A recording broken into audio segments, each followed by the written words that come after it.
This episode is brought to you by Naked Fake Soap. Shop over a dozen handcrafted artisan soaps locally sourced and made in Arizona using the finest non-toxic intentional ingredients. Naked Fake Soap also offers facial care products along with accessories like soap dishes, soap saver bags, and more. Visit their website at nakedfakesoap.com and use code DRUMMINGUP, all one word, for 20% off online orders. And that is the best place to find her now. Yes. She doesn't really have a storefront so much as she has As of right now. Yeah, as of right now, Yes. she has her products in certain locations, Yes. which again is the best place to find her is at her nakedfakesoap.com website. Yes. Or her socials. Instagram is a great spot to find her.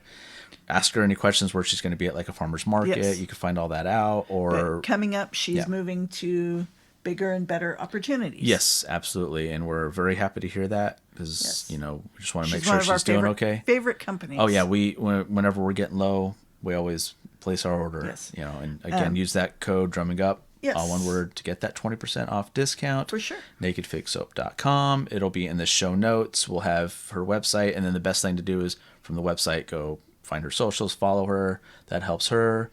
And by you doing that, it helps us because we know you're listening and we know you're buying her great products.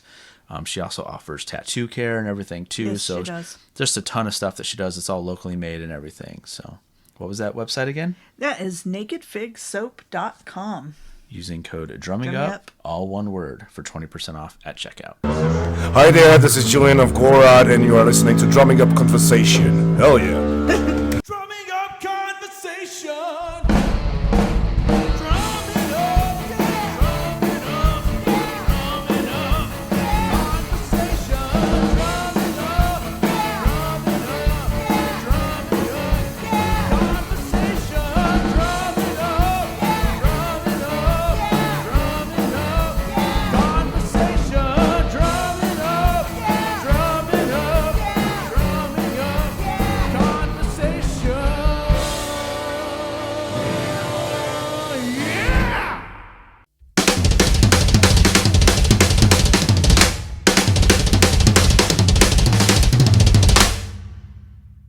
Hey, this is Jeff Bowders, and you are watching the Drumming Up Conversation podcast. All right. So today we are joined by my former bandmate, musician, bassist, all that good stuff, Mike Hernandez. How you doing today? Been great. Yeah. Been doing well. So, yeah. See, you've been picking up the sticks again. Yeah. So, that so what's been microphone going on? on? with that? Now it is. Aha. There we okay. go. There we Okay. go. So you've been Yes. playing again. Yes. Yeah. Okay, so what's up? Are you playing with anybody else or Yeah. I've got my band Temporal Displacement. Temple of Displacement? Okay, yeah. So we just record, keep it fun. Got tired of the gigging, honestly. It's stupid, especially original stuff. I don't like doing the covers. I just get bored with it. It's always the same shit every day, you know? Oh yeah. And I don't like it when everyone can rehearse on their own. I like being in a room with people and creating. Oh yeah, you get that flow Yeah. going between you. You know, you get drums, bass, and a guitar or two. Mm-hmm. Oh, there's nothing like it in the Yeah. world. You know, I mean, we're definitely lucky to have the gift of music. Mhm. You know, that we can sit down and jam with other people. You know, Yeah. I'm so lucky. You know, thank you for the gift of music. Yes, absolutely. It's just like a second language almost, where you can Oh, get in a room and not talk to anybody and create something fun and just know where everyone's doing and everyone's going. Yeah. So I Oh, love yeah. that. You know, that's why the way I've always looked at it is I could sit in a room with certain people and just have fun and create stuff, you know? Certain people that Yeah. there's yeah, certain people. Yeah. There's some people like, ooh, Yeah. Yeah. you're hurting that thing. You're hurting me. Put it down. Yeah, exactly. Yeah, and it's fun too that we us being where we grew up and the era we grew up in Oh, to yeah. still be young enough to experience what we can do now as far as recording new stuff, and you can actually have everyone listen to it if you want to, if you do it right. You can load it onto formats and stuff Yeah. like that. And I mean, we didn't have that growing up. Like you had to hope for the radio and that was it.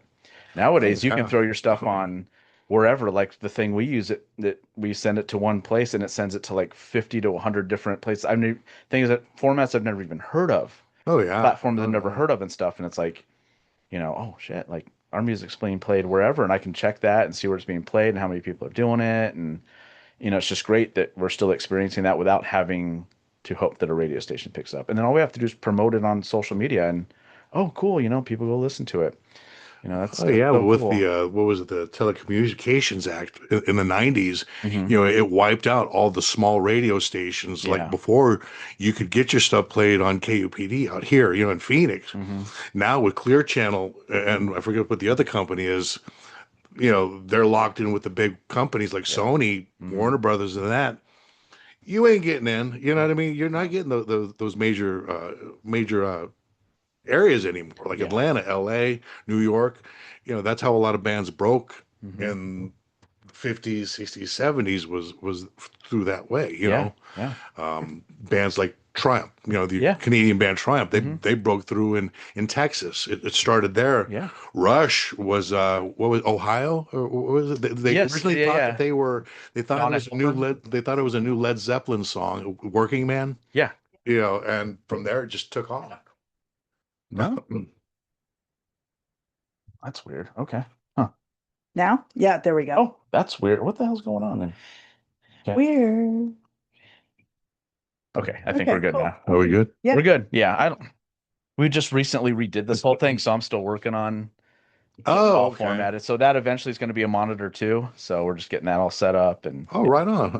Okay. So it's still a work in progress. 221 episodes later, we're still working on stuff. It's just like music, though. You're always creating. You're always getting new fun stuff to do and all that. So it's Oh, yeah. kind of a similar thing. Which having that helped with doing this, especially doing audio early. Yeah, for sure. Like I know how this works. I know what to look for and stuff like that. Now that we're doing video, it's a totally different monster. But Yeah, it's cool. It's cool to watch it. I mean, I was watching some of the old footage Yeah. from before. I'm like, man, okay, you're getting this down, Yeah, down with just the two slowly. of you working it. It's And it's just us. a work in progress. I like what you're doing. Yeah, it's just us scheduling guests and all that. There's no one else reaching out to anyone. Or it's like all just in-house, which is cool. I prefer that. Well, stay independent. That's Yeah, the biggest thing yeah. I can say is stay independent. Mhm. I mean, Yeah. 'cause we're talking, once you get the labels involved in your stuff, or the entertainment companies investing in you, then you're a slave to a master. Yeah. Whereas this is your own thing. Yep. Right Yeah. now, and you two do have a good thing going here. Yeah. So if it ain't broke, don't fix it. Yeah, I appreciate that. Yeah, it's fun going back every once in a while. I'll go back and listen to like the first 10 episodes. Like, oh God, we are so much better now. But it's good to keep because it keeps you humble too. Going like we still have that theme, but we're better at it. Like we still have that. Like Yeah. it's just the two of us or whoever doing it, but it's just the production's better. We're doing better, and like we can not freelance. Do like we can have bullet points, and there's a lot of times I won't even look at it. Just conversation starts going It and just flows. and beforehand, like you could just tell it's robotic and just like no, I want to keep to this. And now it's just like I know how to do research and ask like certain questions or follow up before I wasn't following up on. Like if someone would go somewhere, I wouldn't go with them. I would go back to what we had on here. Okay. So Yeah. it's nice to keep it like that where it just free flows and Yeah. I get it. Yeah, like I said, you guys have got a good thing going here. Appreciate when that, when you hit me up, I'm like, hell yeah, Yeah. oh, yeah, definitely. Absolutely. Let's see my buddy. It's been a minute. Yeah. What was Just- it? The last time we saw each other was what, 2 years? Was it 2 years? Yeah, ago? you A year just and a half ago? dropped something off at my job, my former Yeah. job. Yeah. Yeah. Oh, you're not there anymore. I'm not at that. I'm not driving for that company either. So yeah. I know I kept waiting to hear, are you still there? No, they laid me off They laid a year ago, the whole actually. company off. Oh, the whole Yeah. company went. Fell swoop. Oh. Yeah. So in one day, because a couple months prior, they laid off about 10 people. So all of us at that point were like, oh, okay. Some of them were kind of higher up and stuff. Like, okay, well, now we're all on notice. Well, was that from outsourcing, or was it the tariffs that hit you? What? They just so with that company, they wouldn't take money up front for the things they were doing. Mhm. And then the companies would back out. So they'd be stuck with all of that production and they didn't get anything for it. Oh, So they wouldn't charge ahead, like beforehand to get like 50% up front. And then when we'd store it for them, they weren't charging for us to store things for them until they could come get it or we sent it to them. It's like, you just can't run that way. No, yeah. That 'Cause then- base is valuable. Yeah. Yeah, and it's like when they cancel, they're like, "Yeah, we'll cancel. No harm, no foul. We didn't put any money into this, So it makes it easy to cancel stuff too. Oh yeah. So that started happening, and yeah, eventually 30 people in one fell swoop, just all into a room. Yep. And luckily, I got severance.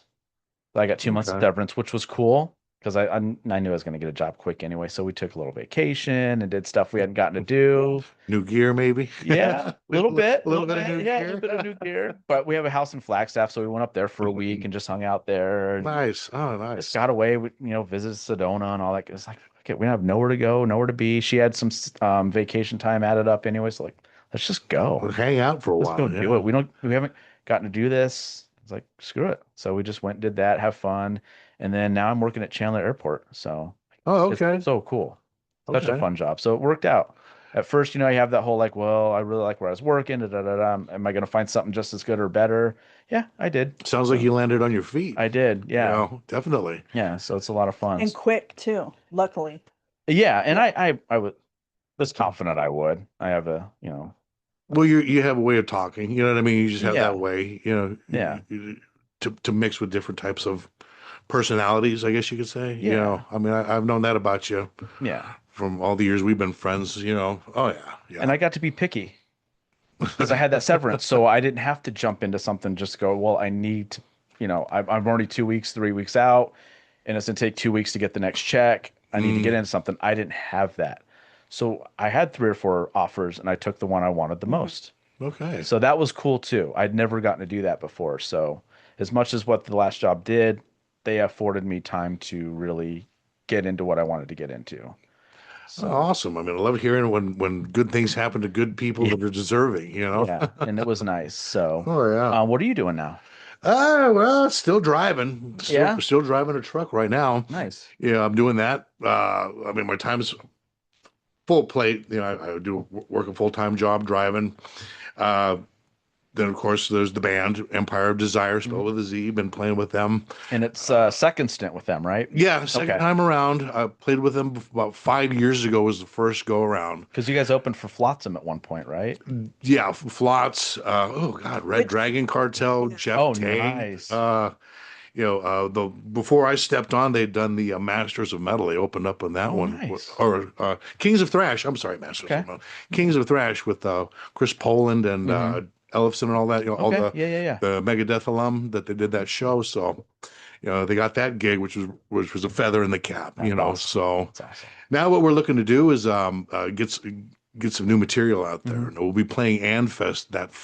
There's 2 nights. Handfest this year. So Okay. there's a Friday and a Saturday.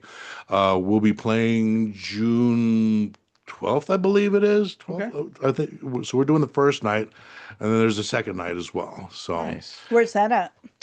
that's over at the 44. Okay. That's gonna be Love over that there. place. Oh, it's a great venue. That's where Yeah. we met the husband and wife from Empire of Desire at the Yes. 44. Yeah. Glenn and Ken. Yeah. Yeah. Flotsam release party. Yeah. Yeah, I always jokingly refer to them as like the Sonny and Cher of the local scene. Yeah. I mean, with love, Oh yeah. Yeah. They were a lot of fun. We still want to get them on. We had talked, but Oh, just, okay. yeah, it'd be fun. It'd be fun to get all you guys on. Just like a whole band. We love doing that kind of stuff too, having like a full band on and Oh, like cool. a Yeah. on location thing and all that. So Definitely, I know they're down for it. Yeah. And they had nothing but good thing when I mentioned I was coming on. They're like, "Oh man, he's awesome. Justin's awesome. We know him. Yeah, yeah, it's awesome. very Yeah. nothing but good things to say. Yeah. Yeah. So we're doing that one and working on new material right now. Basically, it's just what we're looking at is just doing singles in a video. I mean, albums don't sell anymore. I mean, just the days of relying on album sales are gone. It used to be, you released an album and then toured to support the album. Now you release the album to get people to buy the tickets for the tours. Yeah, It's exactly. completely done Yeah. inverted now. So, and I'd suggested that before. Like let's just do it this way. And then Yeah. Slipknot started doing it, and I'm like, see, that right there. If the big timers are catching on, Yeah, a lot of them Why are doing not? that. It's like they'll release like 6 singles before the album comes out, and it's like you've already heard half the album by the time it comes out anyway. And oh yeah, the what was videos it? and all that. Zach Black Zach- Label Society Yeah. did that. He released like what 4 singles, I think 3 or 4 singles Yeah. before even the album dropped. I was like, oh, Okay, cool. I You think know, Judas Priest's last album did that too. They did like 4 or 5 before it came out. yeah. Oh yeah, that was a great album, by the The way. last 2 have been Oh my amazing. God, it just blew me away. You know, and I mean, like, Oh, I Screaming know. for Yeah, Vengeance. You know what I yeah. mean? I mean, that is like probably my favorite. I mean, that was heavy metal at its most perfect form. Yeah. That just that album, I would put, you know, the production, I would put that up against anything today, production wise. Sure. You know, Yeah. for sure. Just the sound is Yeah. magnificent. Yeah. You know, Yeah. and with Defenders of the Faith too. I'd say those 2 albums were just Hmm. you capture heavy metal just For sure. man, it's most perfect. You Yeah, know. I agree. Yeah. People say that Sabbath created metal. Even by their own admission, they were more of a blues band. I'd give it more to Judas Priest, personally, if you're asking me, Yeah. or at least they perfected it for sure. Yeah. Perfected heavy metal. Agree. You Yeah. know, Yeah. Them. Yeah, for sure. Yeah, because people also say like Zeppelin's metal. I'm like, no, they're maybe hard rock, yeah, hard but rock at I best. I'd say Sabbath and Zeppelin are kind of not. I don't want to say one and the same, but they kind of had that same blues background, Blues. more hard rock. But yeah, you're right. Like Judas Priest, when they were doing like they were really heavy. I mean, there was times that even like the early Rush stuff was heavier than some of the Sabbath stuff Oh yeah, too. Working Man. What we were talking Yeah. about earlier, Yeah. Yeah. Working Man. That was just like, oh Yeah. yeah, they were great. Yeah. You know, when Peart finally passed away, I was surprised. You know, like I think like all of us were. It's just like, you know, that was just a huge loss. You know, like, Hmm. but it's cool have you heard the new drummer? Stupid question. I I know of her from her prior stuff. Okay. My thing, and I've talked about this on here, is I want Neil to be my last live memory. Yeah, Me personally. I get it. Plus the last time we saw them was together, her and I. So it's like I want that to be the last memory too. Yeah. Oh yeah. And I don't feel like taking a second mortgage out on the house to get tickets either. So like that's a big Yeah. thing. Like if they were decent, I would think about it. And they added a keyboardist, which I'm like, they're not even a trio anymore. There's just a lot of stuff going against me. Tickets are even was watch- more than when we went. Really? Yeah, I think the last I looked, decent tickets were like $3,000. Oh my God. Because it was like 800 or It 900. was 600 when no, when we went. it was 600 for both when we went. But So like 300 a pop. But we had really good seats. We had like concierge service. Yeah. concierge Oh, okay. service- So you have the whole Yeah. VIP Yeah. package So going on and for everything. $300 a piece, that's not bad for all that. But it's like now it's like I just can't do that, and it's not even it's now it's half of Rush because they added a member, so now it's 4 people. Well, I So, mean, for you as a drummer, you know, the main component that you'd want to go see isn't even there anymore. So it's like, yeah, why go? It's like me going to go see Love Iron Maiden, my favorite band, but if Steve Harris isn't there, well, like Van Halen, when they came through, they did the reunion tour. I'm like, yeah, because Michael Anthony wasn't there. It was Wolfgang was playing. I'm like, and let's be honest, Michael Anthony was the glue for that band. oh, absolutely. You know, I he mean, carried that flag. He's the first thing you ever heard of Van Halen. It was him on the bass. Yeah, running with Doom, the devil. Doom, doom, doom. I never even thought about and that. he carried some background vocals. Oh yeah. Oh yeah, he's the whole reason everyone thought Roth could sing was Michael Anthony. Oh man, I've been seeing some of those shows now with Oh, Roth. I'm God. going, man, brother. But everyone's acting like it's a new thing. I'm like, but you go back and watch some of those like Donington stuff's like he was still singing like that then. He could never really sing. And yet No. Sammy Hagar at 80, 81, 76. 76 is still performing like he's in his 30s. It's amazing. Yeah. Oh yeah. I mean, I've had this. And he's got Michael Anthony with him too. So I would go see that iteration than anything Van Halen. Oh, like you know, for me, I've had this conversation with people before. If my dream band, like I could put together something, you know, Sammy would be the singer. Yeah, for sure. Sammy Hagar, or just boom right off the bat, Slash on guitar, Tommy Lee on drums. You know, then let's take this on the road. Maybe Tracy Guns is my second guitar player. Oh yeah, you know, then you know, that'd be something right there. You know, Oh yeah. oh, Oh yeah.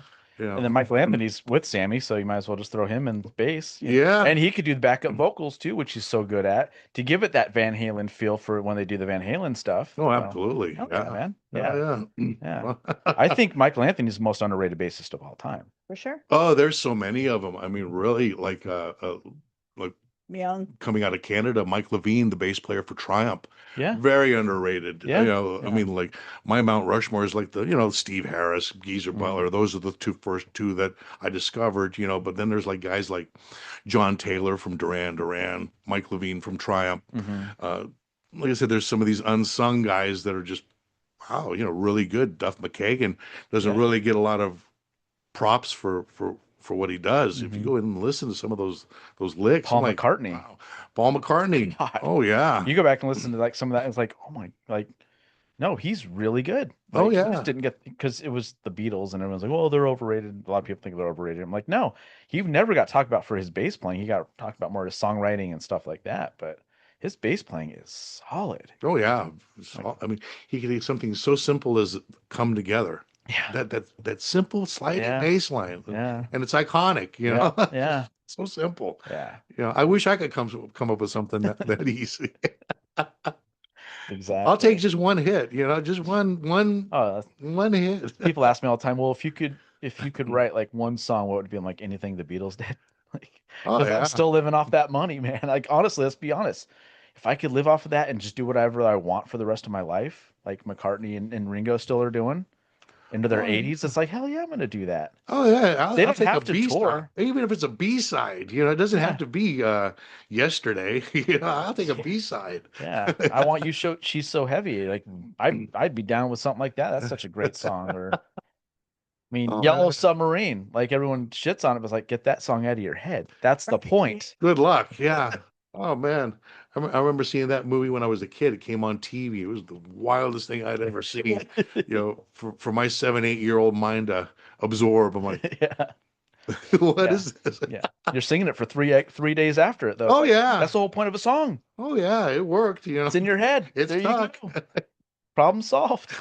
So, yeah, absolutely. Like the Ballad of John and Yoko I is a love that. great song. Love that one. That's a kind of a B-side song, but it Oh, was a number yeah. one. It's also a number one single. People forget, like, the songs they had as their number one songs. Like, really? Yeah, that was one. Like, Oh, yeah. Yesterday's the big one, but they had a lot of, so many songs that were just so huge that you wouldn't even think were a number one song because they had so many. And Oh, they were constantly on the charts back then. oh, it's Constantly. crazy. Yeah. Especially a band that wasn't touring. Paul That's the McCartney crazy has a thing, new too. single out. Yeah, Yeah. nice. Oh, okay. But he doesn't have to. No, no. He But doesn't his have to. last one went Oh, I know. Number Well, that was a Beatles Right, thing, but for sure. yeah. No, they've had a number one song in seven Seven decades, I think decades, now. in the top 10. No, I think a number one single. Yeah. In 70, 70 decades or 7 decades. Wow. 70 decades. decades. It might be 70 decades by the time. Right? But that's crazy to think. 7 decades they've had a number one single. Let's see. I was born right after they split up. When were they split up? 70. 70, yeah. Yeah. They came afterwards. And they started 64, so like just a 6-year run to have that much of an impact, Yeah. I mean, my God, it's taken the Rolling Stones 60 to have Right. that impact. Right. But I will admit, always in the debate, people say Beatles or Stones. I'm a Stones guy. I'll admit it. Love the Beatles, don't get me Yeah, wrong. yeah. But I mean, I like just that dirtier thing that the Stones have got. Love the Beatles, don't Yeah. get me wrong. Yeah. I mean, if Paul McCartney came through town, I just might Well, mortgage Ringo, the house. Yeah, Ringo's playing Prescott. The tickets aren't that bad. I'm like, And to go see a living Beatle To go see and a not Beatle. break the bank. Yeah, honestly, I was talking with my wife about that. I'm like, to be able to say that you saw a Beatle. Yeah, because we're running out of time. Oh yeah. Father Time is undefeated, and we're running out. Oh yeah, Like, yeah. like if he passes in 2 years, and I'm just like, fuck, I had a chance and I didn't. I don't want that.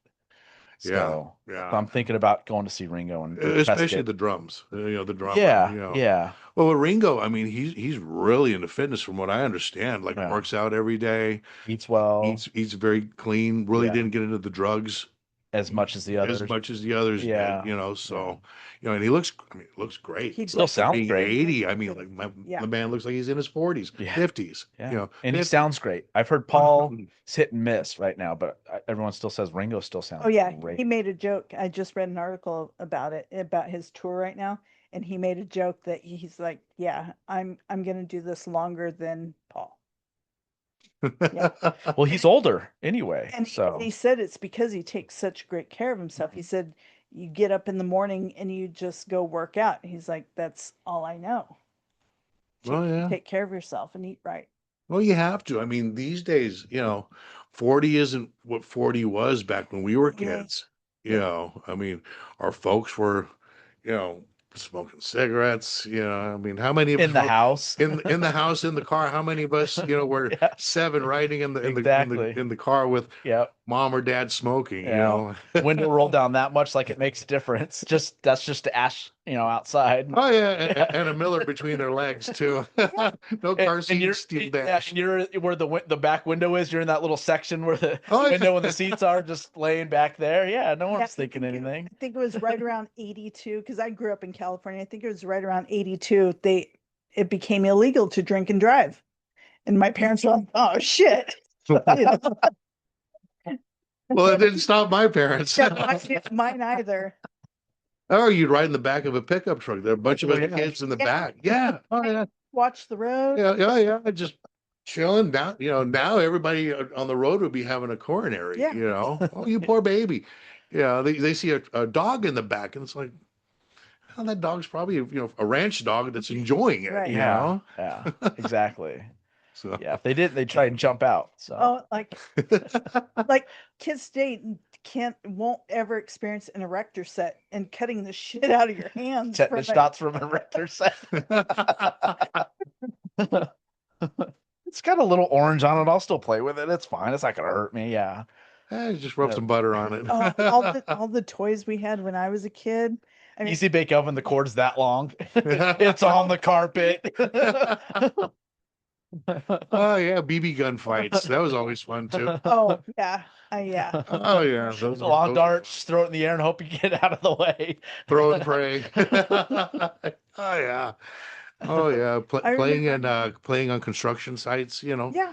They were building houses, and you just go running through that. I was talking about the other day with my dad. It was like we bought like the third house on the street that was built. And it's like, yeah, we would go out and just go in where it's all dug out and everything and just get lost in that. It's like, we had no idea there's little pipes and stuff in there. We could have just easily just ate it and gotten Oh yeah, stuck there or knocked ourselves out. Who knows? Or playing in the dump. playing in the dump. Yes. Yeah. Oh yeah, that was the thing. Yep. That was in small town America. I did a little bit of small town living. Yeah, you go to Are you from Arizona? Yeah, born in Mesa. Okay. I'd had some family that lived out in New Mexico, so I do the small town living over there, visiting with them. So when you said about playing at the dump, I was like, oh yeah, okay, I remember that. But yeah, I was born here, lived here my whole life, and yeah, I mean, I've seen the growth like Same. crazy. Like. It was nothing to ride down to the Salt River bottom with a little Right. 22 rifle and Yeah. bullseye, stuff. Like I said, now they see a kid with a 22 rifle, Exactly. or like the old gun racks in the Oh yeah, in the back of yeah. the pickup truck. Yeah, you don't see that anymore. Times have definitely changed. Yeah. Yeah, Yeah. I mean, I used to go shooting right out here. We used to take yeah, Pecos all the way out to where it hit Rittenhouse right over here. And we'd yeah. cheap 2 liters at Walmart. Take some 22s out there, shake the shit out of those 2 liters, run, shoot it. Just see how far that cap would go. I Good love that times. stuff. Oh, Oh, yeah. good times. Well, down in the river, the Salt River, like Uh-huh. running along Yeah. Tempe there. You couldn't do that today. Like I said, right there with all the all that's Well, been built Tempe up. looks like downtown Phoenix now. It's like, God, what the hell happened? Oh my God, you can't see A Mountain from the freeway anymore. It's Getting just like that out so here too. much. We're not going to see the Santan Mountains soon. It's like, this sucks. Oh, When we can stop seeing the Superstition, though, that's when I'm going to really get pissed. 'Cause I love having that view of the Superstition Mountain. Well, driving out here, I was amazed at how much of the traffic it was. I'm like, Yeah. my God, I like, where are these people coming from? I figured the Mormons were giving up Mesa and moving into Gilbert, where they put the new temple over right. here and everything. I'd seen they kind of started moving out, if you're a native, you know what I'm talking Yeah. about, And I've filled her in and up on it too. Or yeah, they used to run Mesa, and it seems like they've moved. They built that new Mormon temple, and Yeah. now they're South all Chandler, out Gilbert. Yeah. Yeah, they moved out into this area, Mhm. and a whole different type Because Yeah. it's moved over there into Mesa now. Yeah. Not what it used to be. We No. moved out here in 2014, and I mean, I was born and raised out Yeah. here, but I moved to Yeah. California and stuff. here Yeah. in this area, and Pinal County was on the borderline of being broke, and now it's like this. Yeah, I remember actually years ago when they were first building out here. I was working for a lumber company. I was bringing lumber out here for the houses that were being developed and coming in. It was back when there was just that little four-way stop sign, not the light, a sign. Yeah. And coming in the mornings and coming in, it was easy because I'd come in at like 5 a.m. But getting out of here at like 7 a.m. when Yeah. after I've done dropping off, I'm like, oh Oh, you should man, see it stuck now. for hours, Yeah. man. It's ridiculous out here. Even with the light, huh? Oh yeah, yep. Wow. Well, they only built it like 2 lanes on each side, and you start going further east on Hunt Highway, it's 1 lane on And each it's side. Yeah. 25 miles. And per hour. there's so many people out here now. It's just stupid. Wow. I work in rural Casa Grande, so sometimes my drive home is more than an hour just because of traffic, and it's ridiculous. Hey, so you sneak around the back, I take it? I'd go Hunt Highway to Attaway to Yeah. 87, and because basically that's my only choice. Mm-hmm. Yeah. If they would cut through the mountain right around Magic Ranch, Mhm. it would cut my route down to nothing almost. So if they would just make a deal with the tribes and say, hey, if the tribes would say, you can cut through here and make a road, this is what you're going to pay us every year for 100 years. It would be awesome. Yeah, that'd be great. I Yeah. mean, we It'll came up with eventually something. happen. Yeah, for the 101 they did it. They Yeah. hammered out a deal. So why not now? It would Right. help. I mean, it's just it just continues It's to grow. it's just too busy out here to not do it. So I don't know how they're going to keep up with the water situation. Exactly. Is the That's big my thing. concern. Yeah. Because they were we need you supposed to to more put a closed sign on coming in. Sorry, we're closed. Keep Yeah, going. I mean, it's gotten to that point. I mean, I'm kind of like, when we hit 121, what was that in March? I was like, what? That blew me away. I'm like, this is this summer's going to be terrible. Yeah. And so we're going from like 3 month summers when we were kids, Yeah. to like 6 months of over 100 degrees. There's no way. And then, like I said, if we're running out of water too, There was supposed to be a moratorium on building permits, but they were so backlogged on building permits. And now to say, okay, now we're cutting it off, but they're so backlogged that it really didn't matter. Mm, mm. Now I heard there was a development that was supposed to be going up somewhere around here, but water rights kept it from going through or something. Hopefully that'd be great. Because there was not enough water. It's like, yeah. Yeah. Oh yeah. I And hate I- seeing it grow so much. I do too. Yeah, because I mean, Yeah. you and I, we both remember. It's home. Like, it's home. We should get breaks. Honestly, Yeah. we really should. If you can prove you were born and raised out here, like Oh yeah. discounts on housing, Oh, whatever. Like, prior to 1980 is a very rare thing to see. Anyone born prior to 1980 here is a very rare thing to see. yeah. So, I mean, I was 81. yeah. I mean, Or you're January of you're right 81. there, Yeah. I mean, you're right. To where I still remember where you can get from here to Phoenix in 25 minutes. So now you can't get from here to Chandler in 25 minutes. Oh yeah, it's crazy. Yeah. That's why I always make the joke, like, how do you know when it's fall in Arizona? The license plate colors start changing.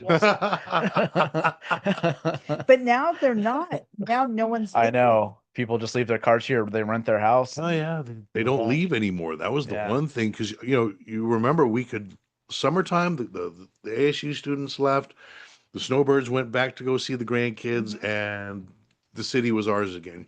You could get a seat in a restaurant. You could elbow up to the bar, no problem. Now it just seems like it's Yeah. nonstop getting I through think town. from COVID, COVID, they were like, they had to stay "It's here to not that so first summer, and they're like, as long as oh, you have AC in a pool, it's not so Yeah. bad." you have AC in your car and AC in your house. It's not that bad, actually. No, We're yeah. gonna stay because you start thinking after about 2020 on is when it really started getting bad. Oh for yeah, summers it got crazy. Yeah, because they had to stay here. Like, I was like, that's the worst thing that ever happened here was that Yeah. we're forced to stay here And now, and realize it's not that terrible because us natives anymore, weren't telling him how terrible the summers were. They couldn't listen to Oh, us everybody anymore. was saying, "Come on, move, Yeah. come on." And Move. now we're listed as one of the least affordable states in the United States. Which hopefully that works out and people start leaving. Because Yeah. when in 2014, because Justin and I met in California, and living on the Central Coast in California is not affordable at all. Oh no. So we no. decided to move back out this way. And I remember asking Justin, I was like, what do you think about Santan Valley? Because I was looking online at rentals and they were like, I was like, what the hell is Santan Valley? He's like, it's like, you mean out by the prisons? Yeah, I was like, I'm not that's moving out Queen Creek South? What the hell Santan Valley? Because like 2011, I'd never heard of it. Yeah. It was just This is starting. Queen Creek South. starting, Like, yeah. And it was so affordable. Yeah, and I Everything was so cheap. And then when she said, no, that's Florence, I'm like, oh. And then I was like, zoom in on the map. Start mapping It's it like, out. oh, He's like, well, I used to that's go new. shoot out there when I was yeah. a kid. It's like, Oh, that's yeah. new. And then, yeah, we just came out here and then, Well, remember even with Maricopa, it was a ghost town there after the 08-09 crash. Mhm. You know, you full neighborhoods that were just abandoned because Mhm. everybody, lost their butts on that whole crash. Yeah. The predatory lending that was going on. Now, it's a premium even out there. Yeah. Getting it, and getting it out of there is tough too. I've heard my yeah. my boss at my job now lives there. He's like, hey guys, I'm going to be there between 8 and 9. Like, good luck, pal. Like, I understand. I get it. That's fine. Oh. What's the road? Is it like 343? 247 or something, Oh, something something. like Yeah, that. something Yeah, like something that. weird. It's just Yeah. a 2-lane. Now there's Yeah. so many accidents out there. All it takes is one accident and the whole morning or Yeah. afternoon is shot. Yeah. Same with my drive from here to the shelter in Casa Grande. If there's an accident on highway, I'm screwed because I don't have I have to come back this way and go to Gilbert Road and hit 87 or reroute completely through Florence if I have that option, depending where an accident is. Yeah. That's the fun part. If Yeah. you have the option. Yep. Yeah. No, I get it. Yeah. Driving all the time. That's, I got out of it for a while. I went into the barbering game for about 6 years. I did Yeah. that. Cool. And that was cool. I mean, I met some very interesting people cutting hair, Diamondbacks, some baseball players, Nice. sort of, old boxers, etc. One shop I was working, I just missed cutting James Hetfield. Yeah. Just missed him. Yeah. Were you been like just a little off the top? James is like, yeah. Yeah. Yeah, he came in. The kid was cutting, and he sat there waiting and waiting, and I hadn't gone in yet. So he was here for a rehab. Okay. And, Okay. As they all do. Yeah, and so I listen to podcasts all the time and they always talk like Steve. I listen to Steve O's and he's like, yeah, I rehabbed in Tucson. I'm like, fuck, do they all come out here? Like, pretty much there's either the one in Scottsdale or the one in Tucson. So like that's where they send them all. Like, that's just yeah, dry them all out here. That's Yeah, right. yeah. Yeah. So I just missed him. I'm like, Oh, damn. man. Yeah. He makes some good cigars. Oh, he makes cigars? Oh yeah. Really? Yeah. I knew about the bee keeping. He does. Okay. Yeah, because he He's bees. they do the blackened Whiskey. Oh, okay. But him on his own, he's a big cigar guy, so he started making blackened cigars. Oh man, they're good. Really? They are good. I didn't bought a even whole know. box of them a couple months ago, and I have 2 left. I didn't even know. I didn't even know he was into that. Yeah, I'm gonna have to check that out. Yes. I am a You can smoker. find them. Okay, you can find them pretty much anywhere out here, any of the smoke shops out here or the cigar places. Okay. A good place I like is Puro by Boston? downtown Chandler, Boston. Okay. Boston Street, Boston, Arizona. That's a good place to go find some good stuff. But they have them there. They're really good. Yeah, I feel like Where's that at? Where's that at in Chandler? In like the downtown area? Boston and Arizona. Yeah, Okay. right there. Down by Oh, the- Boston, Arizona. Okay. Mhm. Yeah. is it Okay. the Crown Plaza. Yeah, Hotel? yeah, Around that right, area. right around there. So Okay. there's like a boutique, and right across the street is Puro. Yeah, I'll have to check that out. Two-story Yeah. place. They have a full bar, whole cigar thing. It's I've been sober 20, oh, I know, 24 I remember. years, That's but why I we mean, didn't even cigars- ask. Yeah, the cigars, that's a different story yeah, right there. yeah. Yeah, just caffeine and nicotine. That's my and beautiful women. Yes, Are yeah. my addictions. Those are my vices. Fair enough, man. So getting back to music, so I want to talk a little more music with you. What got you into music originally? Oh, well, it's the same old story. Older cousin had some albums. I go in and listen to what they had. Cars, Elton John. Now my gateway drug was Judas Priest. Okay. One of my cousins had Unleashed in the East, the live Oh, album. You know what I mean? nice. So Yeah. basically, it's all the greatest hits. So that started me down that path right there. But what really like the lightning bolt that just hit me right in the forehead was the first time I'd seen the video for The Trooper, Iron Maiden's The Trooper. It Okay. came on MTV in the middle of the afternoon.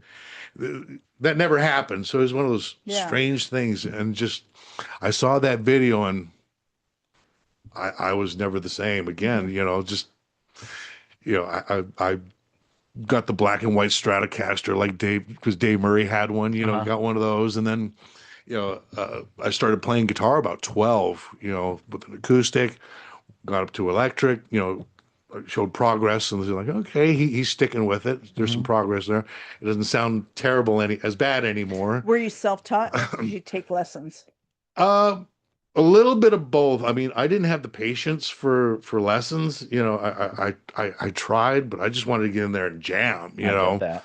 So, I took the lessons, and the guy was like, well, he showed me my first cool song was Back in Black, was the first cool song. You learn This Land Is Your Land and Yankee Doodle and all that. But yeah, my first cool song was Back in Black by AC/DC. And then I said it was all it was downhill from there.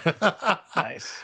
And I mean, Trooper's probably my favorite Maiden song still to this day. yeah, oh man, it just Yeah. makes the hairs Oh, yeah. on my arms stand up every time. I get that. And you get a band of guys that know how to do it. Mm-hmm. Oh man, that know how to play it. Yeah. There's nothing like it. Again, going back to that symbiosis Yes. of live music. Oh man, Yeah. so we are lucky to have the gift of music, my Yes, friend. we are very much. So when did you start playing bass then? Well, with the bass, I picked up the bass at 16 was when I first started. There was a lot of bands needed more bass players because back in the 80s, everybody wanted to be Eddie Van Halen or Yngwie. So I'm like, oh, okay. Discovered Geezer Butler, and then I started listening to more what Steve Harris was doing with the bass, the Trooper, Revelations, Wrathchild, all those bass lines. I'm going, hey, there's something here I've been missing out on, and from that point on, I just kind of drifted off in that direction. I mean, for me, the bass is just more mean, more sexy. You know what I mean? Yeah. Personally, it just fits me more. Just those low, deep tones I like better. Yeah. I agree. Yeah. That's the thing I listen to the most is bass. And once the drummer and the bassist can lock in, it's over. Oh yeah, you get a good rhythm That's section. one of those. Once everyone, once you get there, they're like, okay, we're following these guys now. We got to see Dream Theater twice last year, and I couldn't take my eyes off of John Myung. It's just, oh my God, he's amazing. Oh yeah, Yeah. Saw them open for Maiden once, and I was like, wow, this is incredible. Yeah. Wow. Yeah.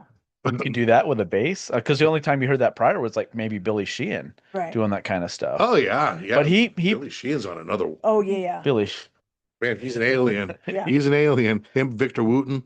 yeah, Those cats are just like, okay, Yeah. I know my spot over here. maybe Tony Levin would be up there too. Yeah. Yeah. Yeah. Just it's too many to name. Was Yeah. there any band that were popular in like the 80s or 90s, but you never got into them and got into them later in life? And you're like, why didn't I listen to them sooner? Like for me, it was King Diamond. I just got into them, 6 years ago, maybe? Yeah. It's like, Because why I wasn't I had it on my them in the playlist. She's like, 80s and what's 90s? she's like, They're what's this? I'm like, amazing. this is King Diamond. They've been around forever. She's like, I've never heard them. No, I'd heard of them, but No, I thought- I know. I said heard them. Oh yeah. But I thought with the makeup and where they were located, there was like the hard death metal, and I wasn't into that. And then I listened to them, I'm like, they're amazing.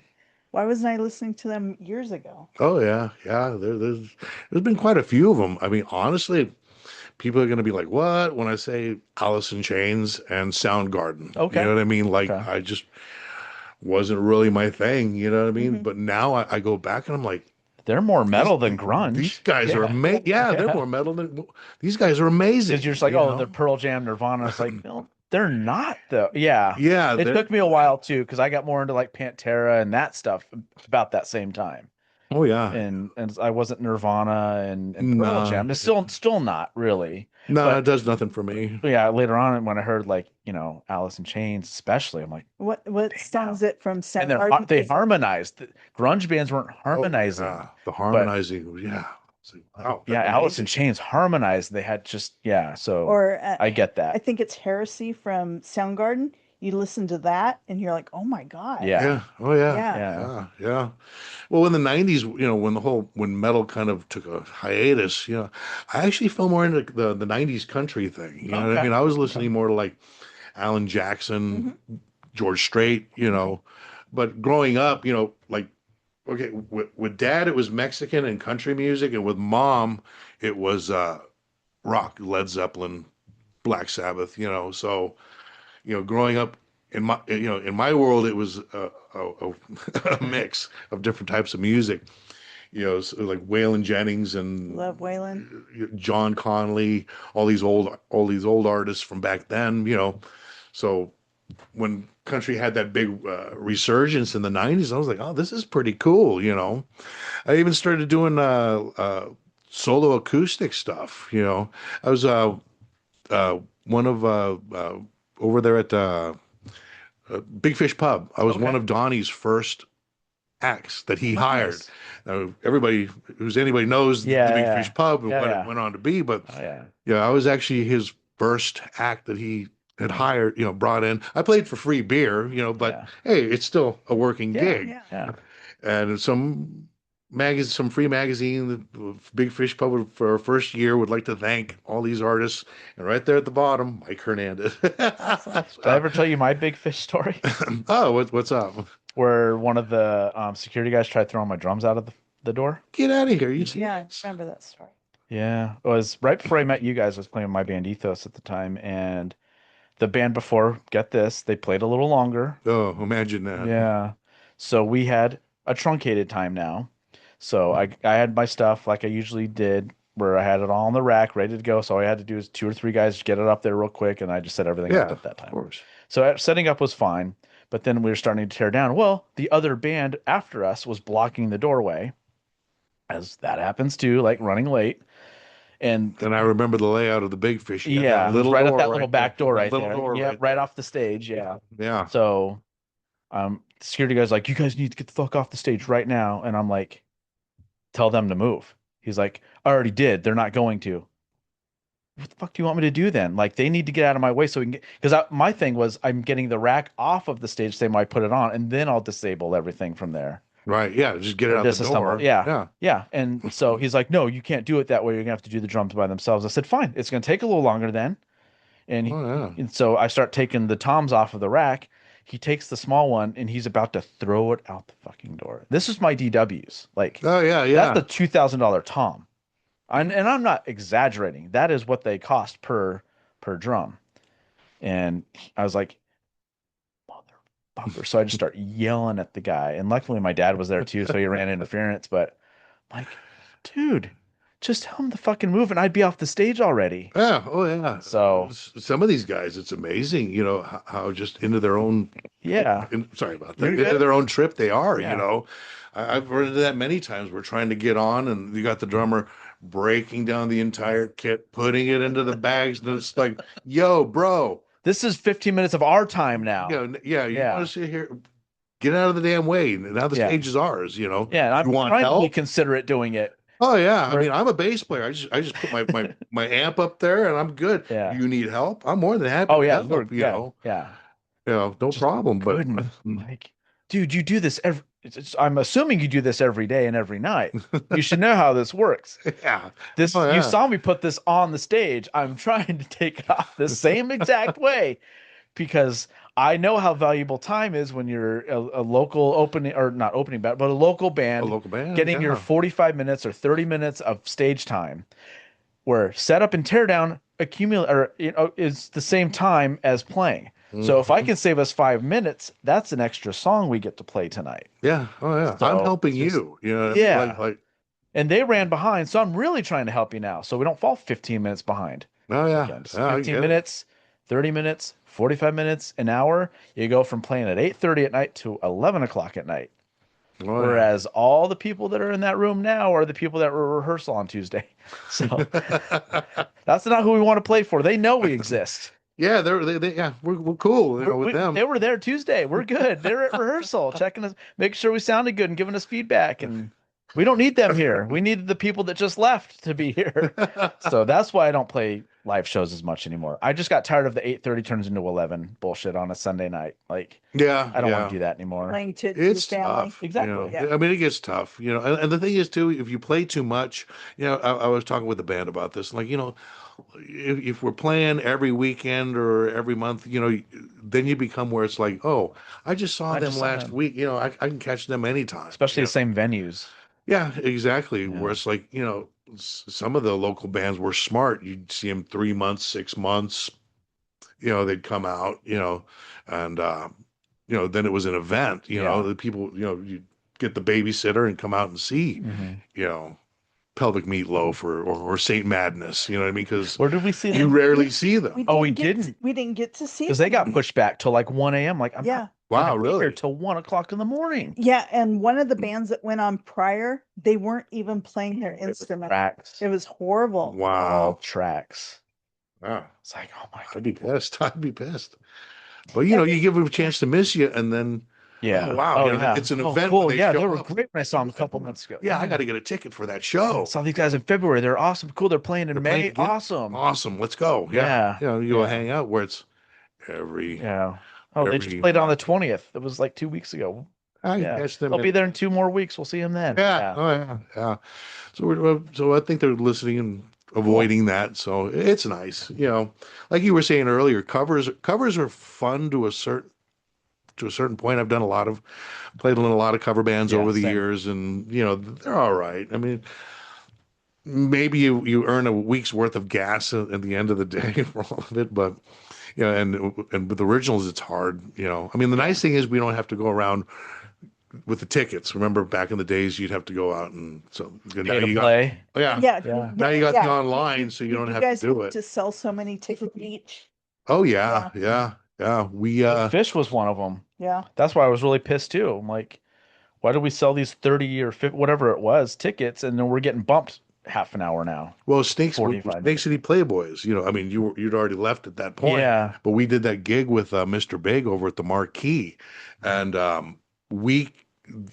the band that wound up doing direct support beat us out by 2 tickets.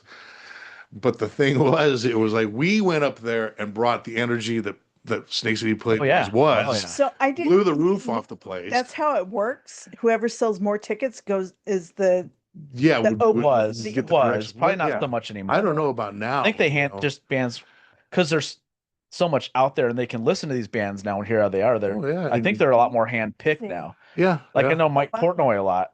Hand picks the bands when he was doing before he got back in Dream Theater, when he's doing all, like the 6,000 bands he was in at that time during like Sons of a leaving Dream Theater and coming back. He would hand pick bands that would open, like he would see them somewhere or hear them somewhere and hand pick them to open for them certain places and stuff too. So I think it's more like that nowadays because Oh, wow. shit, you can jump on Spotify, Oh, put in yeah. like Yeah. Yeah, rock and go find all these bands and go, I really like these guys. Let's contact them and see what they're doing during these dates. And so I've heard that happens too, especially with local stuff as well. So I think if you have your stuff on like streaming platforms, it's very helpful for Interesting. getting picked too and making sure you have the right genres for things also. That's just from what I've heard. I don't know. I haven't played a Well, see, that's what happened. I haven't with played that a gig since I played with Tim actually. Yeah, that was what happened was because we went up there with more of we were more of that like that glam rock thing, you know what I mean? Mm-hmm. The rock and roll thing. L.A. Guns N' Roses type of a thing that we Yeah. had going on. Motley Crue. Motley Crue, yeah, exactly. So we had the Wow. eyeliner and all that. Yeah, so I mean, we were doing You saw that. the photos. So, we come out there, blow the roof off the place. The people they were very receptive to the music. Then the band comes on behind us. They're more of stoner rock. You know what I mean? Just kind of jeans, t-shirt, just stood there, and just from what everybody said, just took the energy out of the room. So then now Mr. Big's got to come on and build it back up again. So again, Yeah. where the ticket sales thing can kind of be detrimental Exactly. is where I was going with. Yeah. Where they could have came out, just done their thing, and then we'd have came out, fired them up a little bit, and then Mr. Big Mr. comes Big out. come out, and that would have been Touch the place down. Yeah. oh yeah, torch it Mis- after us. Oh man, so good. Oh we yeah. We haven't had We Paul couldn't. Gilbert We on, wouldn't have torn them up. Yeah. Yeah, no, There's no way. That's like going before Twisted Sister's like, good luck. Exactly. Yeah, you're good, but Twisted Sister's coming out next, and whoever closes for Twisted as well, same thing. Like back in the day, like I remember hearing people all the time like, "Don't follow Twisted Sister." You're not. It's not going to go well. So That was actually my first concert. Was Twisted Sister and Iron Maiden in '85 for the Stay Hungry and Power Slave tour. That was actually my first concert as a It's really kid. I was cool. like 13 years old at the time. And I assume So it was Iron Maiden was Who closed? headlining. Okay. So yeah, they were okay. They were I mean, okay. they were fine following Twisted Sister. it's a hard act though. That is. Oh yeah. I mean, they went out there and just tore the roof off the place. I mean, everybody showed up. It wasn't one of those deals where there was half the seats were, at the pavilion was empty. Like everybody showed up. They were there to enjoy the show. I mean, that's when they were at their peak. So I definitely got my money's worth. It was $14 too. Can you imagine? $14 Good for old days. yeah. Oh, And even with inflation, tickets shouldn't be as much as they are now. Because you do the math on that, should be $140 a ticket if you were to do from 85 to now, 40 years later, do like a 10% increase. $100, $150. Yeah. Yeah. But, I mean, shit. Well, look when we saw Go Rod at Pub Rock, 4 bands, tickets were $14 between 4 bands, Yeah. and that's why they Is that ended up Pub Rock? coming home Have with you been us. there? Pub Rock? I think I have.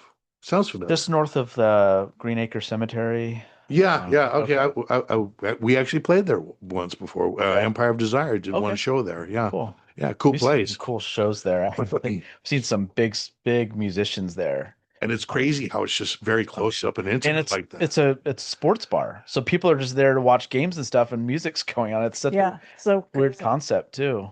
So because we saw Adrenaline Mob there and Oh man, that Adrenaline Mob. Okay, There I was was trying to remember that name of the band for the long. there was maybe 30, Portnoy, there was maybe 30 people there, but they played like there was 10,000 people. That album. I mean, that was one of those rare albums. That Adrenaline Mob album was one of those rare ones that you just hit play, and there wasn't a bad track on it. It's that just- first one. Yeah. Oh yeah. There was not a bad track. Especially on even the it. cover of the Duran Duran song, Yeah. Come Undone. That was Come Undone. amazing. Oh, yeah. I Lizzie mean, Hale doing the female vocal. oh yeah. But that whole we listened to. I think I bought a second CD because we just burned through the first one. Yeah. I don't even know what It happened. was to on all the time. Yeah. Yeah. we- I don't even know what happened. It's in there. I mean, It's in here somewhere. It's in the A's. So yeah.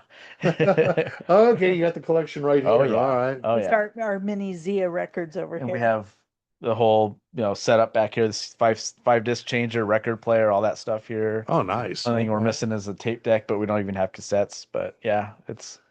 we're old school, man. We'll put that on all the time when I'm editing, and I just nothing better than that. Just physical. Physical. I'm media. so glad I never got rid of this too, because I heard like CDs are making a huge comeback now. Well, look, That's what I've heard. the last 4 times we've been to Zia, it's been packed. Yeah. Yeah.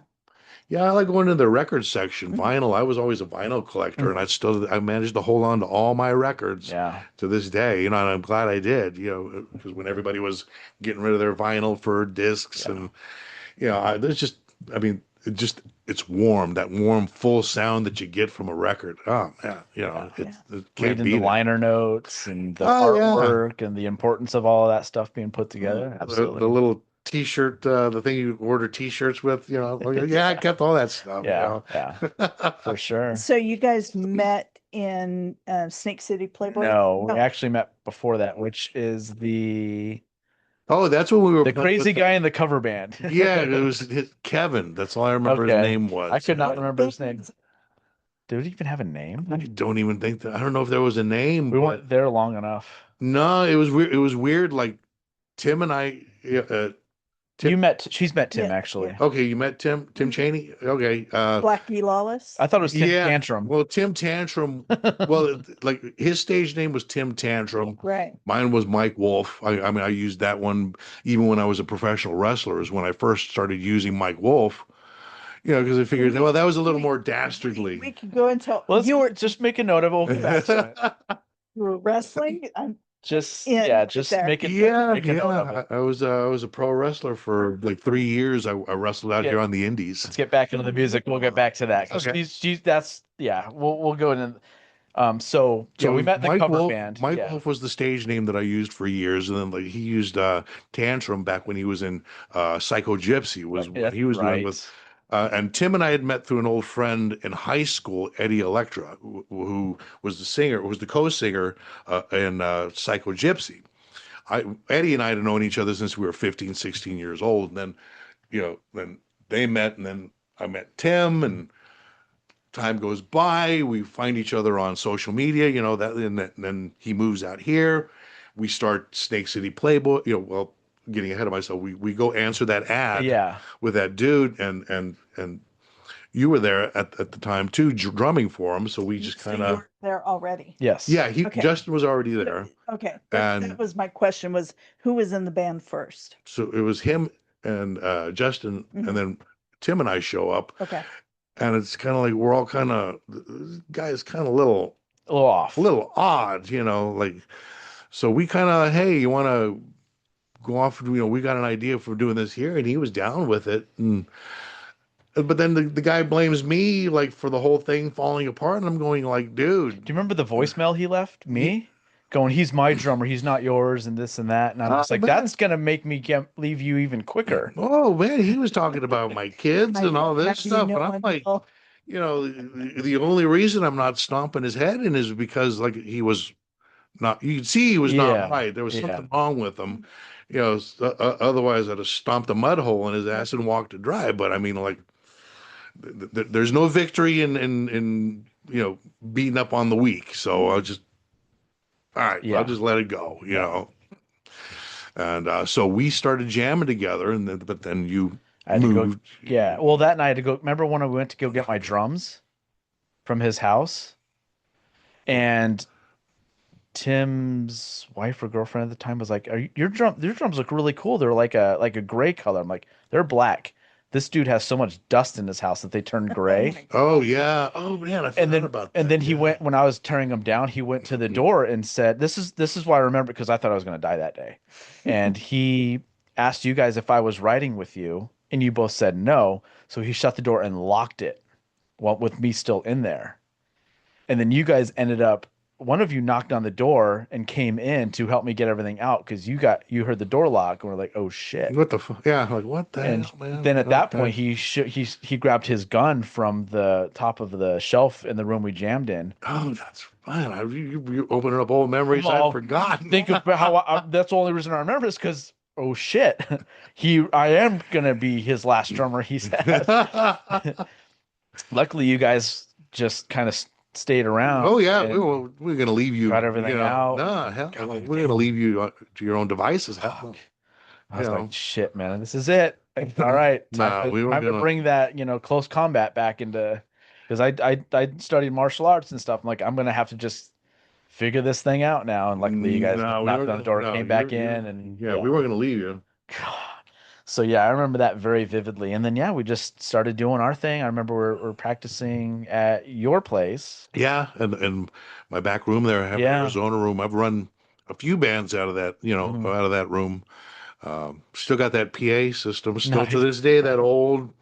I think it must be from the 70s or 80s. It's just old, but hey, it works. Yeah. So, but yeah, you moved, and And honestly, I appreciate the support you guys gave me for that because that was tough because I really enjoyed jamming with you. We got the one song recorded and stuff. But you were the one that said, "Hey, I took care of my grandma when she was, she was starting to go, and you encouraged me to do Yeah. it." And you're like, "We'll be here, if you need us, if we come You back." had And, to, I mean, family and first. yeah, It's not even a question, yeah, Yeah, go do what you got to do. unfortunately, it ended terribly. Yeah. But that's Well, that's yeah. We've talked about it at nauseum, but I met her through it, and so that was so a the positive fine came lining. from it. Yeah, That's the silver lining right there. yeah. Yeah, and we met, and then literally like within a month of knowing him,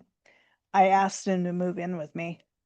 And then he was like, I really miss my drums. I'm like, what's keeping you from playing your drums? He's like, they're in Arizona. I'm like, I have a truck. Let's go to Arizona. So we met in March, and by July we were here picking up his drums. And I had a tiny little house in San Luis Obispo. It was like 600 square feet. It was a Spanish charmer, and we ended up setting his drums up in the kitchen because we didn't really have any space for him. Well, But that's what I was like. You sure you want to do this? Because I don't think you know what you're getting into. no, no, it's fine. It's like if that's what you love doing and you miss it so much, let's go get them. Yeah, you might as well. Yeah. Yeah. Yeah. And I found a couple bands out there, cover bands as well, but That was not pretty. no. No, and we and I really thought that being in San Luis Obispo, we're only a couple hours away from Hollywood. I thought, maybe the music scene would be really good for him out here, but it was pretty much shit. Is it the same out there? A lot of flakes and just Oh, major, major.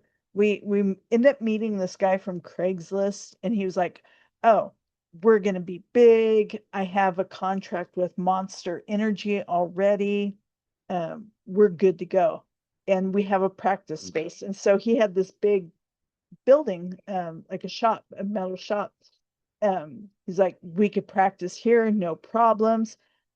What he didn't say is he was in the middle of a fallout with his family. The shop was owned by his dad, and his dad walked in one night. He's like, "Get the fuck out of here!" And they're just gonna sell my drums. Yeah, the dad was just gonna. I wasn't give him the there. drums. My drums could have been sold without me knowing. oh boy. Yeah. Oh boy. So yeah, we went back in and grabbed the drums real quick, and He's like, no, everything's good, everything's good. Don't worry about it. I'm like, we, nope, we still have a contract with Monster Energy, and this No. is like I'm out. 4 months in, and You just told me my drums are almost sold without me knowing. I would have come in one of these days to play and they would have been gone. No, no. yeah, the dad just walked in one night. He's like, "What are you doing here?" The kid's like, "We're rehearsing." He's like, "Get the fuck out of my building." We're like, "Oh, okay." But we were, Awkward. I think we were, I don't think we were in the truck that night. How did we get out there? No, Because we couldn't load them up that night, I think. No, Or he said it was fine. no, he said it was fine. He was trying to talk me out of He's it. like, I'm like, no, "Everything's it's not fine. fine. Everything's fine." I dodged a bullet already. I'm not fool me once, but I'm yeah. out. Packed up everything and left. Never talked to him again. So, And as far as we know, so he now never that's went why I'm like anywhere. rehearsals at my house. It's a lot easier. I'm not Yeah. that, and like, you know, we own the house, everything, like, don't worry about it, like, and I'm like, honestly, like, guitars and amps aren't going to come close to what that stuff's worth. So you never have to worry about me selling it. If I'm just selling them, I'm going to sell my drums. So I'm going to get a lot more money out of those than I will a guitar and amp. Oh For yeah. one. I'm like, because I've done the math on it, and these drums range from anywhere from $30,000 to $50,000, considering what I've added and everything that's with them and everything Right. else. I'm like, they're DWs. They're 10,000 just the drums themselves, not Yeah. the bells and whistles that come with it. So, like, we're good. I'm not going to sell the $300 guitar. I'll sell one of my drums or something. So that's one thing. Two, I own the house, and also I want to be able to practice whenever I want. I don't want to tear those down and set them up every time I want to practice. Oh, that's a drag right there. I see you guys do, when drummers have to do that, it's like, oh my God. If I had a 4-piece, okay, but that Right. monster, no. Well, It's a 180. That's the prize of the 80s right there, man. That's an 80s kid. That's right. It's a 180 kit, like I'm Eventually, I'll have the 360 maybe, but for right now, it's at least the 180 where it goes That's a from all the way left yeah. all the way. Yeah. Yeesh. And this door right here actually opens to the back. I'll show you before you take off. Just Yeah. that view. It's really cool too. Best seat in the house, I call it. But Nice. yeah, it's really cool. But So then you guys were in Snake City Playboys Yeah. together. We did that one. And Justin left. Did you go on tour with Quiet Riot? yeah, did you guys end up doing that? Because you talked about it before. No, we did that one gig, but Frankie Benelli said, "Hey, I'll come out and check you guys out and see what's up." But we didn't see him or anything. Huh. But the crazy thing with that was like our second gig that we played, and we were already doing like a co-headline thing. You know, like they were headlining obviously the Club Red side, and we were over on the Red Owl, so we were headlining the Red Owl stage. But you know, what we were doing was like it fit. You know, and at that point, you know, the resurgence of 80s hair metal was in full swing. So like a band like us fit right in with all those bands that were coming. Faster Pussycat, we had it. Y&T, Mr. Big, you know, we were becoming that go-to band to open up for these guys with original music, you know. Yeah, you had the tributes and the covers and you know, okay, that's all well and good, but you know, in a professional setting, you want an original act with original music to warm up the crowd for you, you know. So we were getting there, and then you know, Tim and I had a falling out. You know, it was stupid now, you know, but you know, but we made peace. You know, the nice thing is now, you know, we shook hands, we hugged it out, talked everything through, you know, and. Yeah, it's all good now. I mean, who knows? All three of us are still alive. We may be able to get the original band back together at least one time, you know? Did all the drama with him get settled? Yeah, we're all cool. Yeah, I mean, we're cool now. We chat online every once in a while, you know, Because I think check up on him. when we got my drums, we went by his house to We get did. something, right? What We did we get? What was it? There was a video that you were Okay. picking up, or Okay. or CD. Something like But that. then Justin played with them once at Cooperstown. But then Well, after we that, talked there was a lot of drama with him and another girl. Oh yeah. Yeah. That was there was a lot of drama going on with something else in his personal life that Yeah. was going on That we won't talk about because it's not our place to do No, it. But yeah, I can't talk about. Yeah, he was Yeah. going through a rough patch. Mhm. But you know, like like Everyone all of us, does. everybody, you know, that rough patch, but he's come out on the other side of it smelling like a rose, you know. Good. Like I said, I talk Performing? he's playing with people right now trying to get things going. It's a work in progress right now. Like all of us, you know, I'm over here working on stuff with Empire of Desire, get things going. He's over here working with that. You're working with your group, you know what I mean? Things are in motion right now. Yeah. But you know, they're talking about maybe getting that. There's always room to get the Playboys back together, though. So Yeah, we're all three still alive, so who knows? even if we just recorded a few songs and had some fun doing it, that'd be awesome. 'Cause that sucker's ready to record. It's plug and play in there. So. Well, we've got a full set. I mean, there was about an album worth. I mean, Tim had wrote a few. I mean, he had one single, "Rock and Roll is Good Medicine," that actually got professionally recorded. A video was shot and everything. But you know, there's other stuff that we had still. That you know, you remember all those old songs that were never. Yeah. Thin Ice was never properly recorded. Yeah. Girl Got No Shame. Some of my songs, Girl Got No Shame, That's right. you know, weren't properly recorded. So there's an album worth of stuff sitting there that could. It just I thought of when we played that show where you guys gave me like what 30 songs to learn in like a day. Was that a? And then I fucked up the punk one. I got all the other ones right, and I fucked up the punk one. I was like, God damn, that still sits with me. Like I could have batted 1,000 that night. Fuck that one up. But then I was like, screw you, man. I learned all these songs in 24 hours. You can give me one. Yeah, it's always fun when you got a crunch, huh? Doesn't seem like those gigs come up like that. You know, yeah, 30 songs in like 3 days. I'm like, are you serious, man? And then you do it, and you're like, you know what? It makes me feel good about myself that I can do it. I don't want to ever do that again. Oh God! But I like to know I can. But then again, it comes up a month later. Hey, can you come play with it? You know, all right. So here we go with a whole new round. There was a point in time where I was kind of a gun for hire, going around, you know, playing with this band and that band. You know, I mean, well, when you can play, you show up, you know, professional, you have a good attitude, you don't drink, you don't do drugs. People, that word about that gets out. You know, hey, yeah, he's reliable, Yeah. good attitude.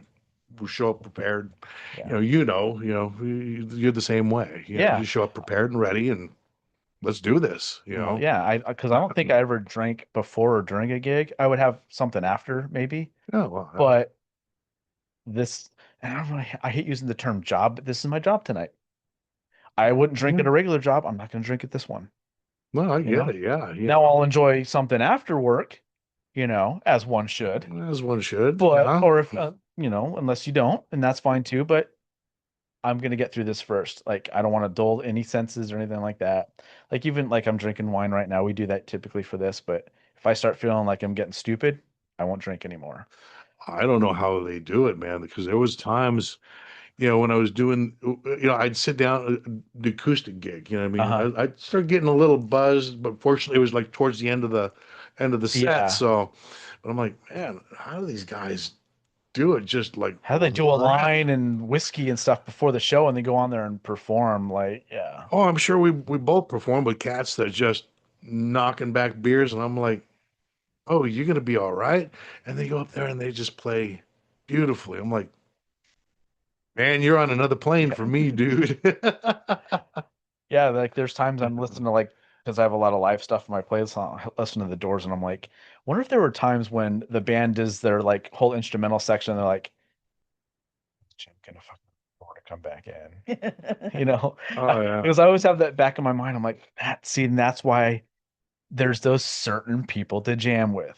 Because if I'm worrying about that, I don't want to be playing with these kind of people. Oh yeah. And that always goes through my mind. I'm like, it just keeps me grounded that way too. Of like, at least I know in the back of my mind, I have that I'm thinking about that I know that like if that's ever a problem, just to get out. Yeah. Because if I'm ever I'm playing and worrying about if they're gonna remember where their cue is, it's gonna screw me up, and no one needs that. So Yeah, yeah. There have been those songs where I would get lost briefly. Yeah. I've had those moments. Like some of the what is it? AC/DC, Let There Be Rock. Okay. It goes, the solo keeps going on, and I'm sitting there and I'm like, every once in a while I'll be like, okay, wait a minute. Okay, the change is coming up, right? Okay, hold on. Well, Trooper. Stranglehold. Stranglehold Trooper can be one of those too, where it's like, oh, that's right. There's the second part of the solo. Oh yeah, with the change, yeah. It's like, oh shit, I almost jumped it early. Oh yeah, right. There's the second part of the solo too, because I was like, I was going to jump after the first part. Woo. Yeah. Yeah. Oh yeah. So there's certain songs where it says those long instrumentals, like, oh shit. Oh yeah. There's even a few that we have with Empire. It's like, oh, can we not do these? They kind of run. Yeah. Long. Or you have a certain person that kind of gives you that little cue that no one else will notice, that you're like, okay, cool. Oh, yeah. Last measure of this. Cool. We're back in after this. Oh yeah. Well, that's why That's like with so us, I important. mean, Yeah. I was always like right there with you. I always try to lock in with my drummers and get that communication, that intangible thing that each one of us knows, so I can just look over. Like, yep. And it's like, okay, got it. I got you. Yeah. We know, we had Exactly. that thing. So, working with you, yeah, I'm definitely down for that again if it comes That'd be up for sure. fun. Yeah, I'm glad that you and Tim are talking again, because Yeah. Oh yeah, like I said, I loved him like a brother. Now I do again. You know what I mean? There's no reason we shouldn't. Is get it he together. still in Avondale? That would be right. Where is he at now? No, I don't.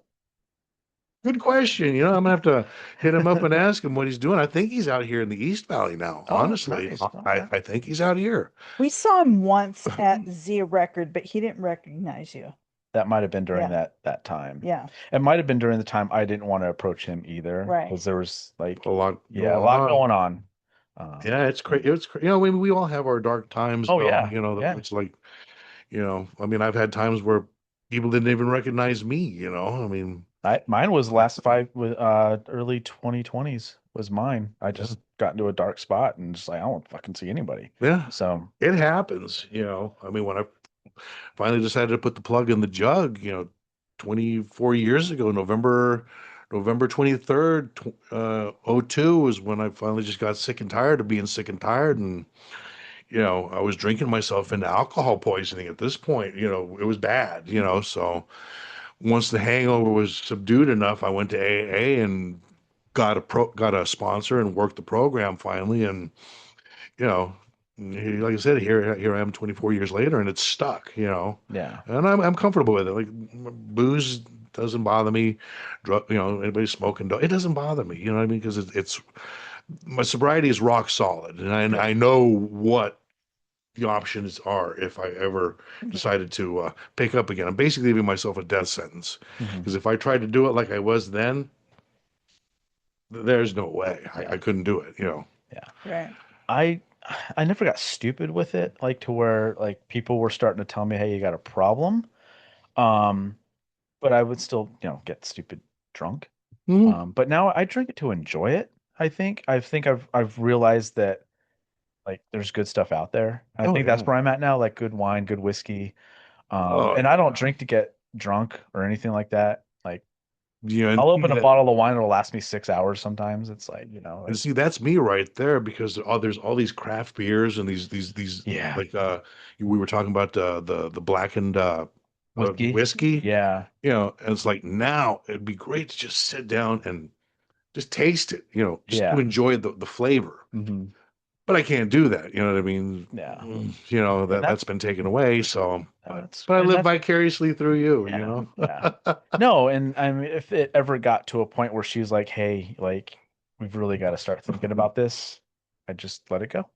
Like, it doesn't mean that much. She means a lot more to me than any of this stuff ever will. And that's kind of where I feel good too, is I know I can do that if I needed to. It sounds like your head's in the right spot. It is. Right spot. Yeah. Yeah. But I understand too that like because my uncle was I think he's still on the run from the police. Like he's had warrants out for his arrest since I was born, pretty much, and it was all from Wow. drinking and driving and not paying child support and just doing all these Oh shitty yeah. things.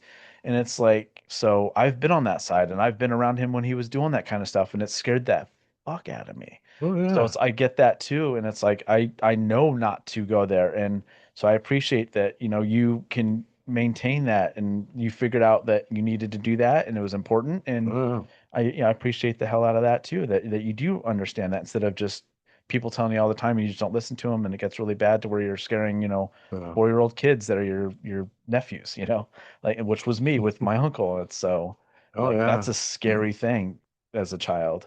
Well, it comes from both sides. For the gene pool for me, mom and dad were both alcoholics, and then grandpa on my maternal side was hardcore alcoholic. So I mean, it's there. Mhm. And I mean, I try to talk to my boys now. It's like, dude, this isn't just talk, wives' tales. It's scientifically proven that alcoholism is passed genetically and especially strongest from father to son. So, Yeah. I talk to them like, stay away from it. Yeah, if you want to smoke a little weed, I can't stop you. You know what I mean? But I mean, trust me, you don't mess with the booze.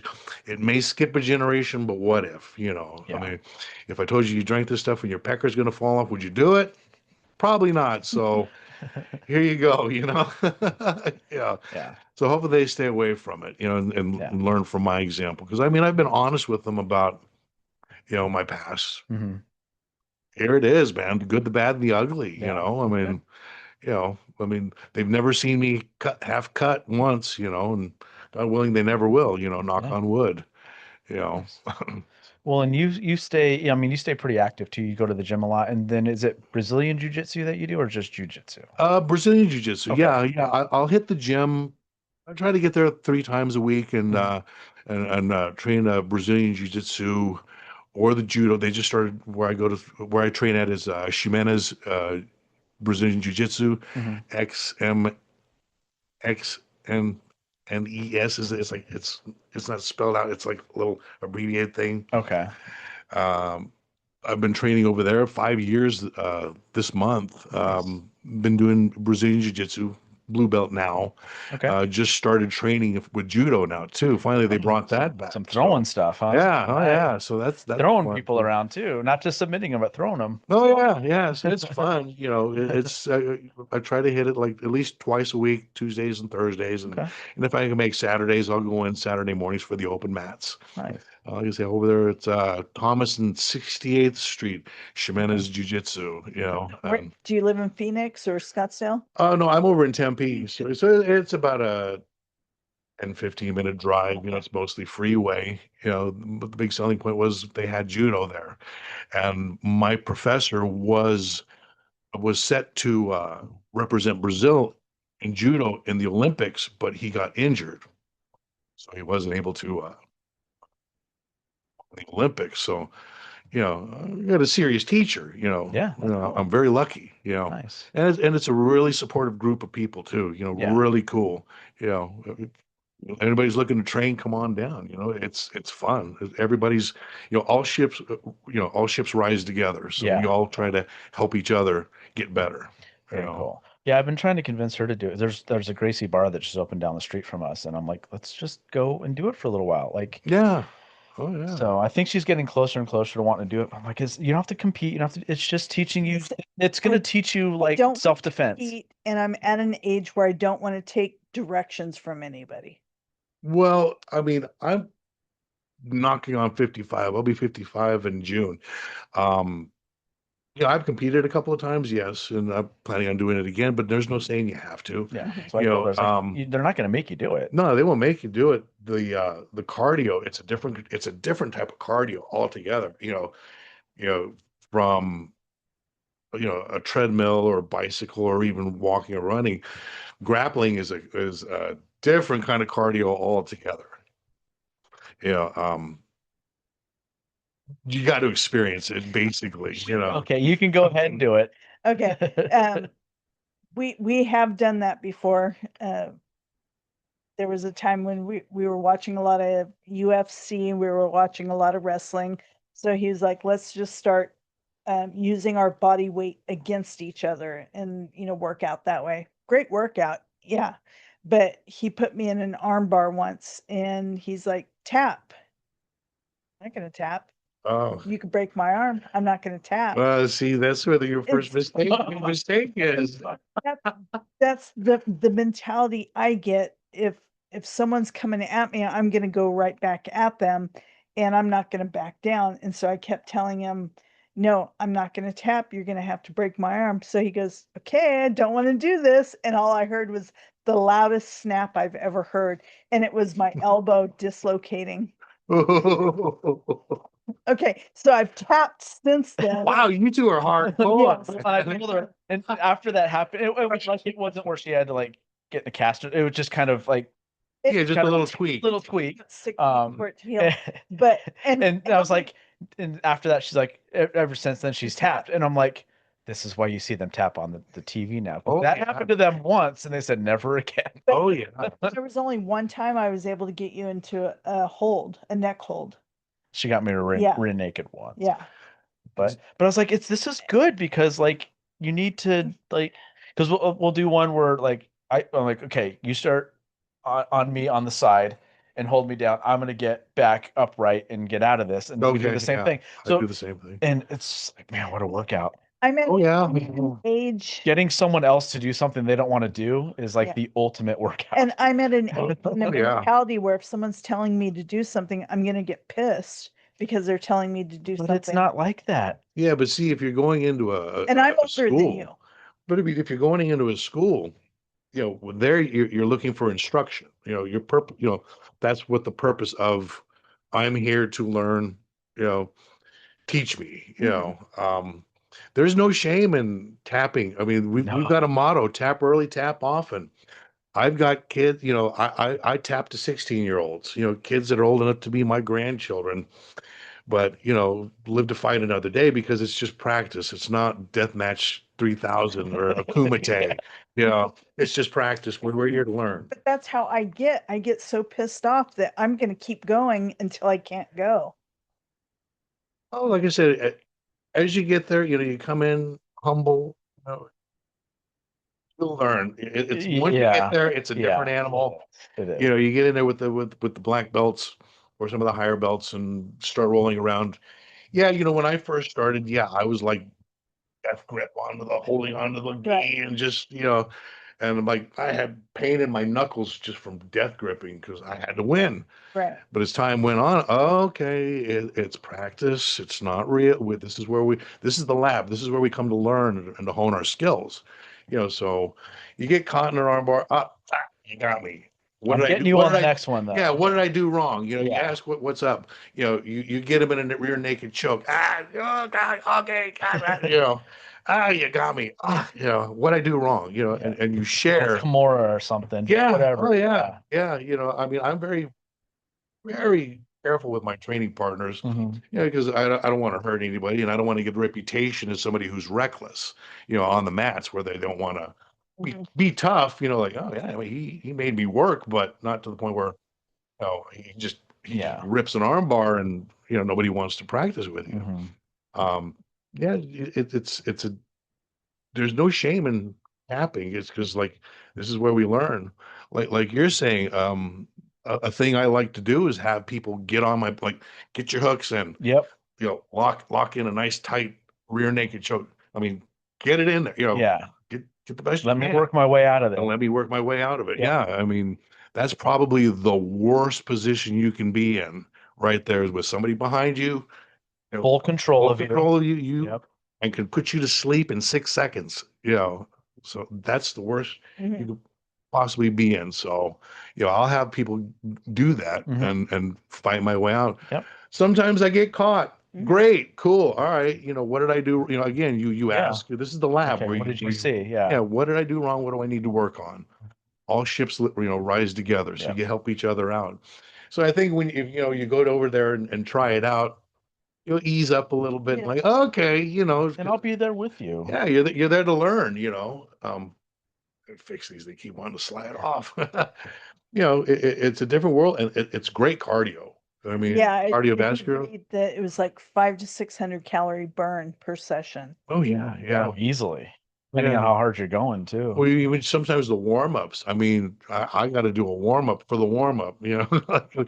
I'm so The rehearsal to tired. rehearse. Oh Yeah. yeah, yeah. I'll warm up. I'll show up a little early or I'll stretch at the house a little bit just to show up for the warm-ups for jiu-jitsu and judo.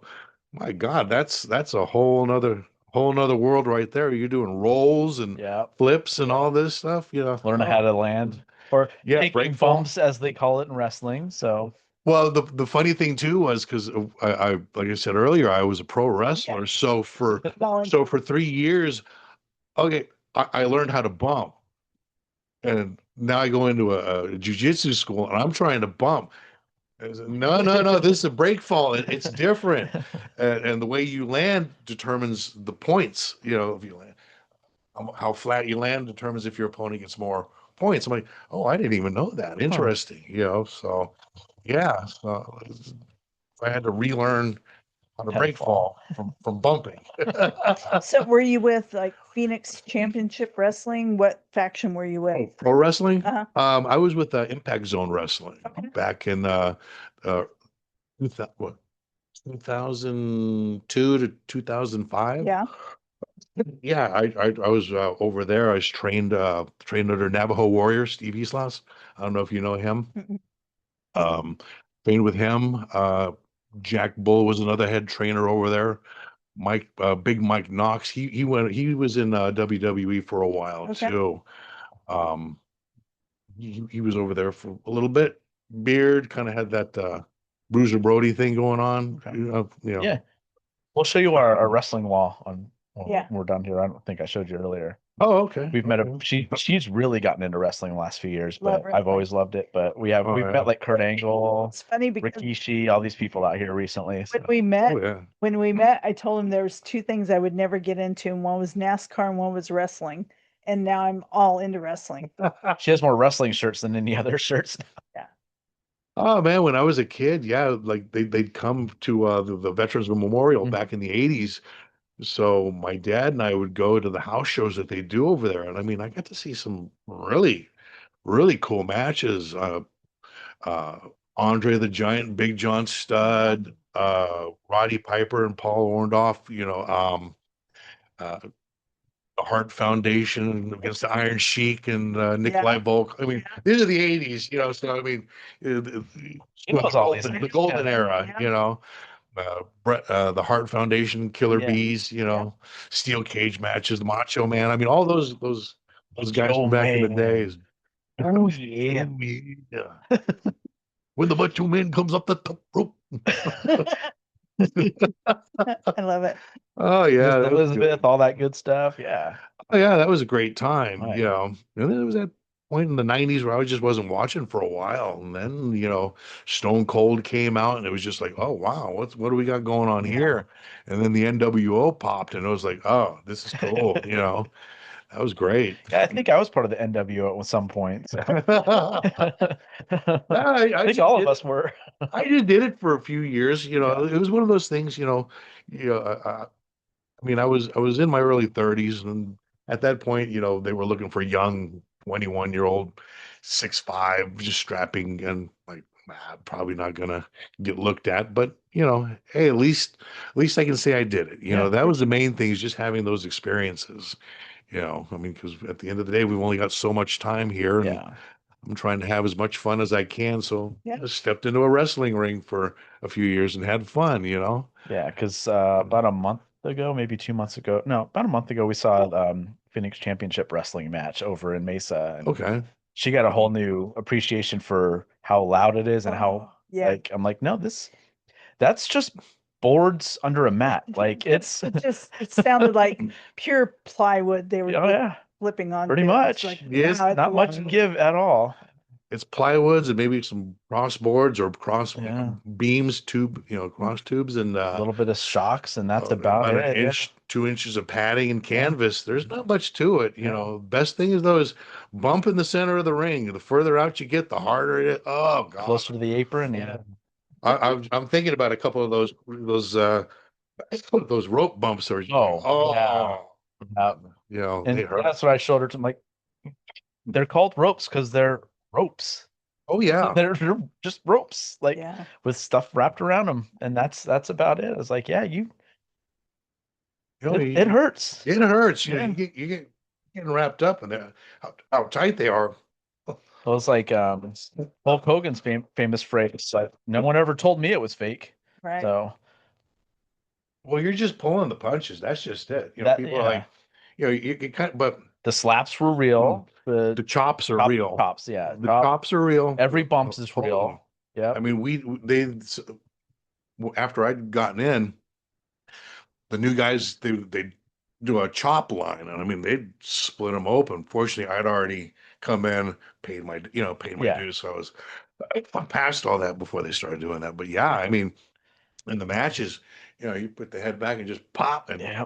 oh yeah, you're getting hit, and you'll pull the punch. But the thing is, There's still a little bit of impact still. There's tatered yeah, sometimes, there's still those little or the drop kicks. If you're not careful, right you- to the you're chin gonna or the throat. Yep. Well, look at Bret Hart. He took that super kick from Goldberg, and he was never able to wrestle again. Or what was it? Owen Hart with Stone Cold, where he almost tripled him the rest of his Yeah. life with the tombstone pile driver. Yeah. No, Oh, wow. knees down, not butt, and almost cost him his whole life. Like, Oh yeah. Well, Dumb he stuff was like never that. the same after that. No. I've heard the interviews after. Yeah. It's just like, yeah. So with his neck and his knees being shot. But I think he did okay for himself in the end. For sure. He could have done so much better not having the issues he's having now if it wasn't just for one simple little thing. Just someone not paying attention or knowing what they're doing. Well, that's what happened with me. That's what finally got me out of it was a DDT that went wrong. Oh. It just went, like held on and drove me right into the mat, and boom. And one thing I'm seeing stars, and I'm like, okay, like I'm hurt. Buy me some time. Yeah. I tag fortunately it was a tag match. So Okay. I tag out and I'm rolling out under the ropes. I'm on a knee and I'm kind of trying to stand up, and my damn tag partner tags me right back in again. I'm like, dude, I'm still Yeah. buzzed from that shot, and It was basically like a stinger that went from the base of my skull right down my trapezius muscle, down Mhm. the side of my spine. Mhm. That messed with me for like 2.5, 3 years. That I couldn't go to the gym. You Mhm. know, like it was bad. So, Yeah. and I tried getting back into the ring. Afterwards, and ran the ropes, took a bump, and I'm like, oh, okay, this ain't working. Yeah. So I was done. Yeah. Like, okay, over time it healed. It took more time for it to heal up, but Yeah. now it's okay. That's But good. yeah, Yeah. I was worried. I know that's it's an art. Oh yeah, yeah, Because like you said, like you just as soon as you go into the back end of that DDT, you gotta loosen up, or else you're vicing your opponent. yeah. So Oh yeah, he like held that's on exactly and what just happened. Yeah. and drove right into the mat, and that was it. Yeah. So, but like I said, I had fun. I Yeah. got to do it. I had the experience, met some of the old timers, Dusty Rhodes and Ted DiBiase, and like Nice. yeah. So I mean, it was That's cool. cool. I got to. Ted DiBiase's from Florence. Is he? Yep, He's from Florence, or has Mhm. he lived out he there? was from Florence. Oh, And okay. Shawn Michaels was born in Chandler, Yeah. so Was in Chandler? yeah. Well, I Williams understand Air Force Honky Tonk Base. Man lives out in AJ. Last I heard, Yeah. too. He's somewhere over Yeah. over And there. Billy Graham's buried right near Rey Mysterio over in Green Acres. Not Rey Mysterio, Eddie Guerrero. Oh, Eddie Guerrero. Not Rey Yeah, Mysterio, Eddie Guerrero. I was thinking Rey Mysterio's there all the time visiting it, but yeah, Yeah. Eddie Guerrero um yeah. and then Waylon Jennings. Have you been to his grave? Actually, yeah. My Okay. my grandparents, basically, the family's buried over there in the Mesa Cemetery. nice. So I've Okay. swung over there Nice. and seen Waylon's. Okay.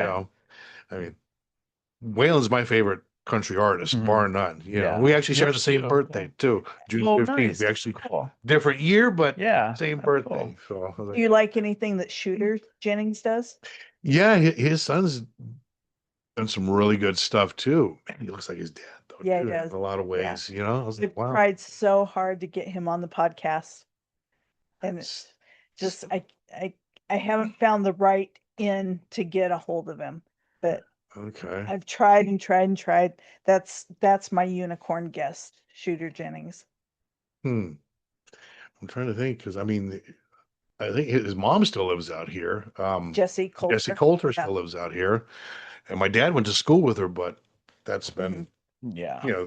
the years. So, Yeah, yeah. but maybe if you can find Jesse, maybe you could go through mom's. And he has a whole prog album too that he did that was really, really cool. I liked what he was doing in the 2000s. There was him and Hank 3 were like, I'm like, all right, what do you got? Let's hear some more. Yeah. And just, Yeah. but they just kind of, I don't know if the industry just kind of blackballed him as they have a tendency to do, or what. Just tends to do his own thing now. He did an album with James Woods, James Wood narrating. The actor James Woods. Uh-huh. Yeah. Okay. And then he did a prog album. He's done some stuff with Twiggy Ramirez from Marilyn Manson. Yeah. Yeah. He's just kind of out there. He does whatever he wants. Oh, that's cool. I'd like to hear that James Woods album. That That's just came out last year. It was really good. okay. So it's spoken word, James Woods spoken word, but Right. he's And playing the then he's music doing the underneath music. it. Yeah. Okay. Yeah. Hmm. Ah, that's cool. Yeah. I'm interested. Yeah. I didn't even know that they did that. Yeah. Oh, Yeah. We'll get that to you before you take off, and yeah, yeah. I would imagine it's on Spotify, isn't it? Or Yeah. I assume so. Yeah. okay, all right. No, but yeah. So his dad, like I said, one of my all-time favorites. Let's see. He was the first country artist to sell over 1 million albums. Waylon. He was the one. Hmm. He had his big start here in Phoenix. Mr. Lucky's was over here on Mhm. Phoenix, where I mean, is that building still there? Or they tear that down finally? I think it's still there. Is it? I think so. Last time I'd seen, they had a fence around it. It was I all hope not. fenced off. Can't tear it down. Well, I mean, with all the growth that's been going I on in the know. valley, I mean, it wouldn't surprise me. Yeah. I mean, you go down to Mill Avenue or Main Street in Mesa, they're not the same as Yeah. they used to be when we were At least kids. Milano's is still there, which he just died. Frank did he? Milano just died. Yeah, Oh yeah, that sucks. that's where I took my first guitar lessons was there at Milano's when we were talking earlier about doing the lessons, Okay. and then tried at high school and still. Got my first drum set there. So I mean that's all there was growing up was Milano's. There was no Guitar Center or Oh anything like no, that. back then, yeah, that's where I got my Stratocaster. Mhm. You know, was there. Yeah. Yeah. Oh yeah. Well, it's a Squire. Here's the thing, as I understand it, with the Squire Stratocasters, but the early ones, it's like an 84, 85. And what they were doing is they were sending American Stratocaster parts to Japan, assembling them there, putting the Squire sticker on them, and then sending them back to the United States and saying they were Japanese made. So Huh. I'm like, American I made think I've got an benefits. American Japanese Strat, you know? Yeah, I mean it's a heavy piece of wood too. I'm Yeah. like, this don't feel like no Squire, you know, those Yeah. Creepies. I'm like, you know, so I'm definitely holding on to that one for Oh, a for while. sure. Yeah. Yeah, you never know. I probably check the serial number now and see, where it came from and what happened with it. There's a lot more of that now than there used to be. You know what? Yeah, I got to do that because I've got my acoustic, a Gibson, Mhm. and I don't know what it is. I've taken it over to Milano's. I've to a few places, and I've had them look at it. And they're like, we don't know what this is. It's not a hummingbird or a J45, but Hmm.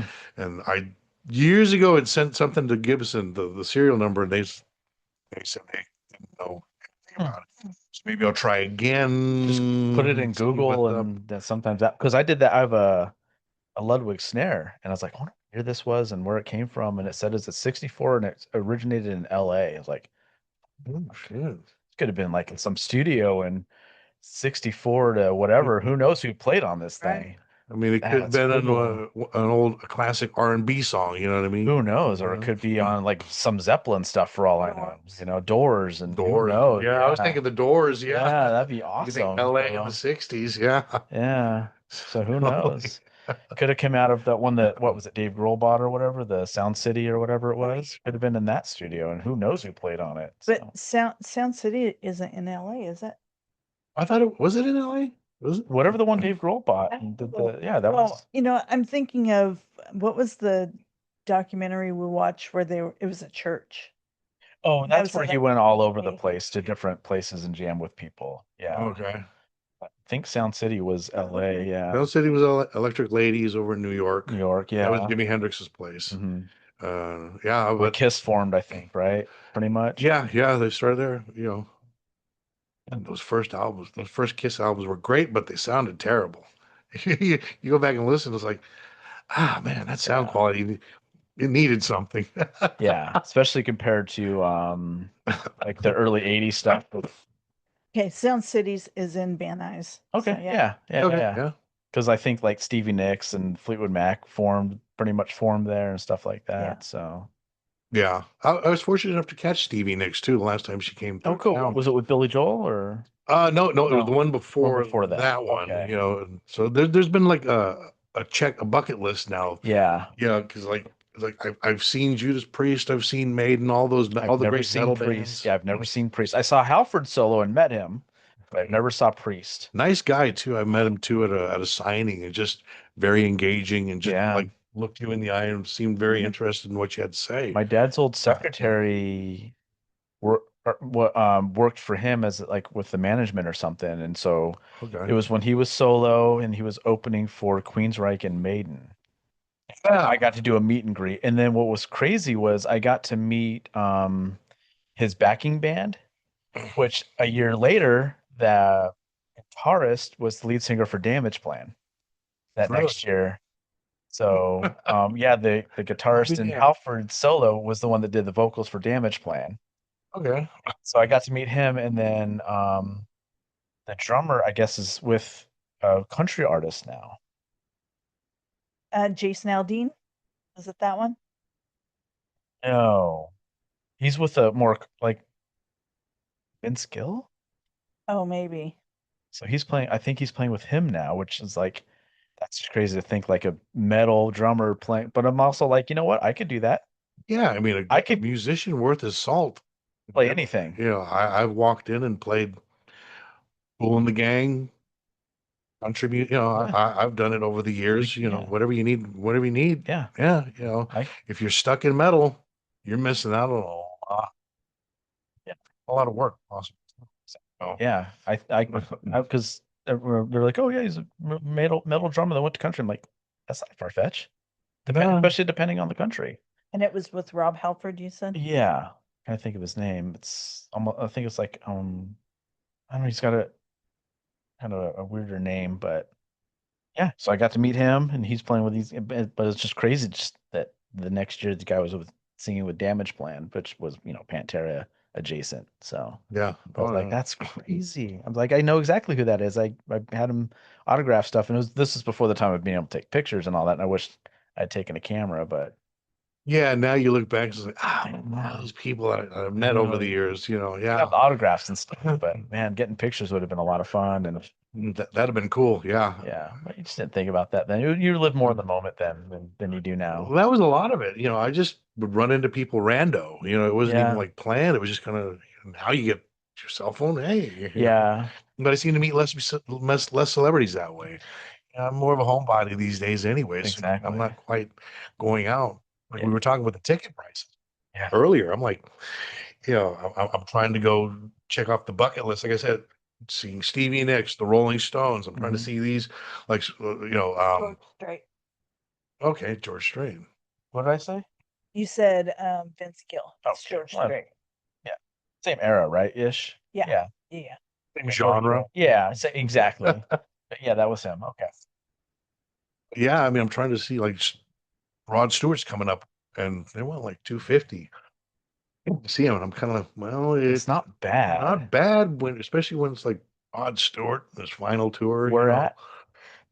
Over at the basketball arena. Oh, okay. So it's over there a at the big arena. venue. So I'm like, yeah, Yeah. like I said, I'm trying to see these acts that I was into, like even before I discovered heavy metal. Yeah. Or that, Oh, yeah. I mean, listening to or little Mikey was listening to stuff like I said, Elton John, Rick Carpenters. Springfield, Carpenters. Oh, yeah. Nothing wrong with any of that either. It's like, No, hell, yeah. great. Teenage Mikey would have thought there was a problem, but now, like, no, that's awesome. Those Isn't are it great. funny? Teenage, they're like, fuck all that stuff. I'm so embarrassed. And nowadays it's like, you know what? I'm proud I got to listen to that stuff when it was new and popular then, because now it's having a resurgence and popular Oh again. yeah. So it's like, yeah, Love Duran Duran. Then it was like, nah, fags. Yeah. Now I'm like paying tickets to go see John Taylor play. Like exactly. Yeah. Just if you like it, you like it. Who cares? Jackal was on our bucket list, and they Yeah, played my bike. Jackal's Yeah, fun, they yeah. played Bike Week last year, and then on your birthday. yeah, and then no, we saw them in Flagstaff on my. Oh, yeah. Um, Oh, yeah. They played Bike Week. They're gonna play Bike Week. We're gonna go. which is like $100 a ticket. But I went on and looked. yeah, that's They had just set their because they do like little like 10 show tours, just little pockets, and then come off it for a little while, then do it again. yeah, Which is that's cool. That's cool. Because that's what they like to do. So I looked at Bike Week. I'm like, okay, cool. That's still on there. Blah blah blah. And I was like, oh. Next weekend they're playing freaking Yucca North in Flagstaff. For like I was like, $25 a ticket. So I went to the tickets and I was like, oh, there's a meet and greet for $60. I'll be right under my feet. Come here, baby. Hi, sweetie. She's fine. I was just trying to move my ankle was starting to like cramp. Like I didn't want to wake her. She gets comfortable in here. Oh yeah, Um, big girl. So okay, so for $60 we can do a meet and greet, which is $40 cheaper than just the Bike Week tickets on their own. Like that's stupid math. Yeah, no shit, we're doing that. Absolutely. We have a house in Flagstaff, so we can walk or Uber there. So we Not can even drink a punch. yeah. So we set all this up, like, okay, done. So we end up getting to meet Jesse James there and Shot with them. did a shot with him. Nice. Yeah. But during the show, you can go ahead and get into the rest of it. It was funny because there was a couple that was in front of us, and they didn't seem as into it as we were, and there was a little bit of space left near them for the front row, and because it was all standing room only, and I just tapped the lady on the arm. I was like, "Can my daughter sneak up there because she's never seen them before?" And she was like, "No, I don't want to move." But finally, the husband saw how into it we were. He's like, "Why don't you guys move up?" We're like, "You sure?" He's like, "Yeah." I'm like, "Cool." So all three of us got to get up right at the stage, and Right. Stage left, and then so like all the PAs and stuff are right just to our right. We're like against them, so you're feeling it too. Oh yeah. Which is great. so I got the drummer's attention. I'm like, "Can I have a stick?" And he's like, "Yeah, sure." So he tosses me a stick, and the wife, I could see the wife behind me, like, she was a little pissed about it. But okay, but you weren't that into it. And you didn't ask. Yeah. Yeah. And then Jesse James brings out the chainsaw, and We're talking small venue, barstool, chainsaw.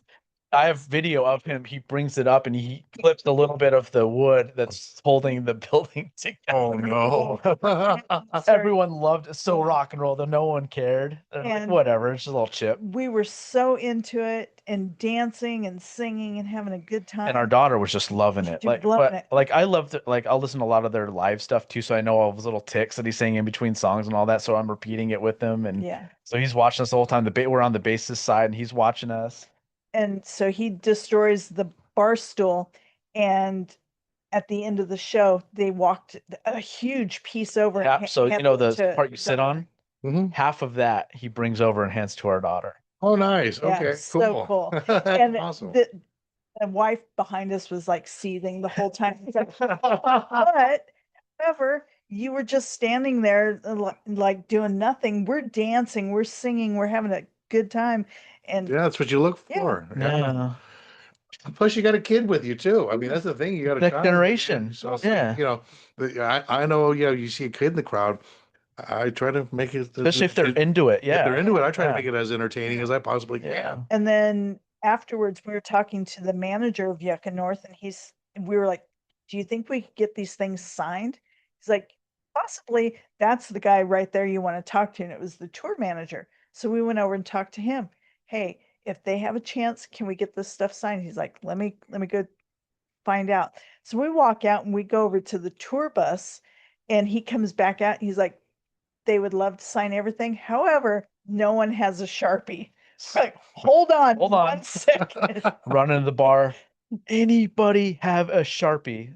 The bartender was comes really up. cool. He's like, I have this one, but I have to have it back. So then I'm like, okay, Okay. great. Now we have to worry about this getting signed, and I got to get that Sharpie back. And I don't want to be in a position where I'm like, hey guys, I need that Sharpie back. Luckily, they put it on the bus. Everyone signed it. And we told That's the manager, awesome. like, you sign it too. Just everyone want you to sign it. You want my want me to sign? Yes. So he signed the back of the bar stool, and everyone else signed the front. And drumstick got signed, which is one. Oh, Yeah, the third one from the top. I was looking at the collection there. I was Yeah. kind of looking, That's a nice collection you got started there. Yeah. Or going, actually. Going, Hey, yeah. not even started going. man. Yeah. So the two black sticks with the red, that's from Chad Gracie for the drummer from Live. Okay. Good friend now. I can't believe I'm saying that, Yeah. but a good friend now. He sent those to us personally. We asked if he would send us sticks, and he sent us one gameplay and one brand new one. Well, I have the two brand new ones in there. Those are both game used. And then do you know who Gene Hoglan is? No, no. I don't The Atomic Clock, they call him. He played with like Testament, Fear Factory, Testament, Fear Death Clock. Factory, Death Clock drummer. Oh, okay. Okay. Yeah. That's a stick that our buddies that have a ghost tour in At Goldfield. Goldfield. He went to a show and he got that signed and handed to him from Gene Hoglan, and he gave it to me for my birthday. And I'm like, Nice. dude, if you ever want this back, I understand. Like, he's like, nope, it's yours. He's like, I was hesitant to do this, but he's like, man, I know you'll appreciate it. I'm like, so It's got a good home. so, and then the one at the very top is actually Mike Portnoy's from Adrenaline Mob. We saw them at the Roxy in LA, It's fun. and he handed that to me. Oh, nice. Yeah, because I was like, I kept doing this, like, at the end of the show, can I get a stick? And he's like, I got you. And I was like, I don't know if he understood what I was saying or not. But the crazy thing from that is, so that night at the Roxy, we ate dinner at the Rainbow Room at the table right next to Yeah, them. we met them all We- ahead of time. Kind of had dinner with Mike Portnoy. And Adrenaline Mob, all the Yeah. guys, John Moyer, all those guys. So And then we got the stick from him. Now, the last two Dream Theater shows we've gone to, Mike Portnoy at the end of the show has come out to the edge of the stage and pointed at Justin and waved at him. It's like, And we're shit. both times totally different locations. It's like, So no It's that shit. it's that hawk, bro. Yeah. It's that hawk. Yeah, it's crazy.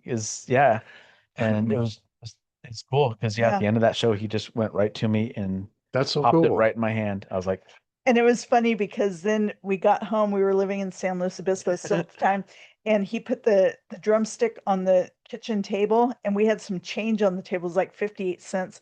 And he took a picture of the drumstick and he said, "This is what Mike Portnoy gave me last night," and he put the picture on social media. And one of his friends goes, "Why would Mike Portnoy give you 58 cents?" that's my old lead singer. I was like, yep, I asked for it. Should have cleared off the table Where you first. walked I right was into too- that. No, I was like, that's my fault. 100% on me. I was like, yeah, I should have. I was too excited. I'd have time to clear off the table. I was too excited. One of my favorite drummers of all time personally handed me a stick he just used. Oh, I get it, man. It's like being knighted, you know. Yeah, Yeah. it's just super cool. Like he just, yeah, Oh, just yeah. crazy. Just crazy times, and seeing him at the Roxy, going to the Rainbow, Cool. eating at the table next to him, Oh, yeah, talking to up him close. ahead of time, and I mean, up close and personal like that, Thing dude. It's that nothing the like it. bar stool that was Lemmy's bar stool. yeah, sit at just that was fun. That's cool. That's really cool. But I was like, I'm living in California. I was like, I have to see a show at the Roxy and go eat at the Rainbow, eat and drink at the Rainbow. Like I have to while I'm here. It's a rite We of did. passage. It is. I'm like, Yeah. so we did. She's like, let's do that. And I was like, well, I want to see someone I really want to see. I was like, Adrenaline Mob's playing there in March. Okay, we're going. There it is.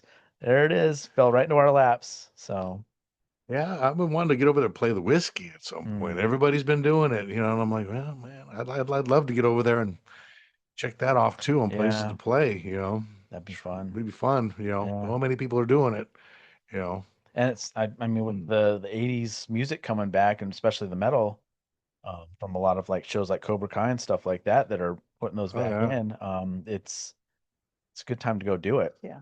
Oh yeah, yeah. Because luckily that like none of that's ever gone out of style too much, but it's really getting popular again.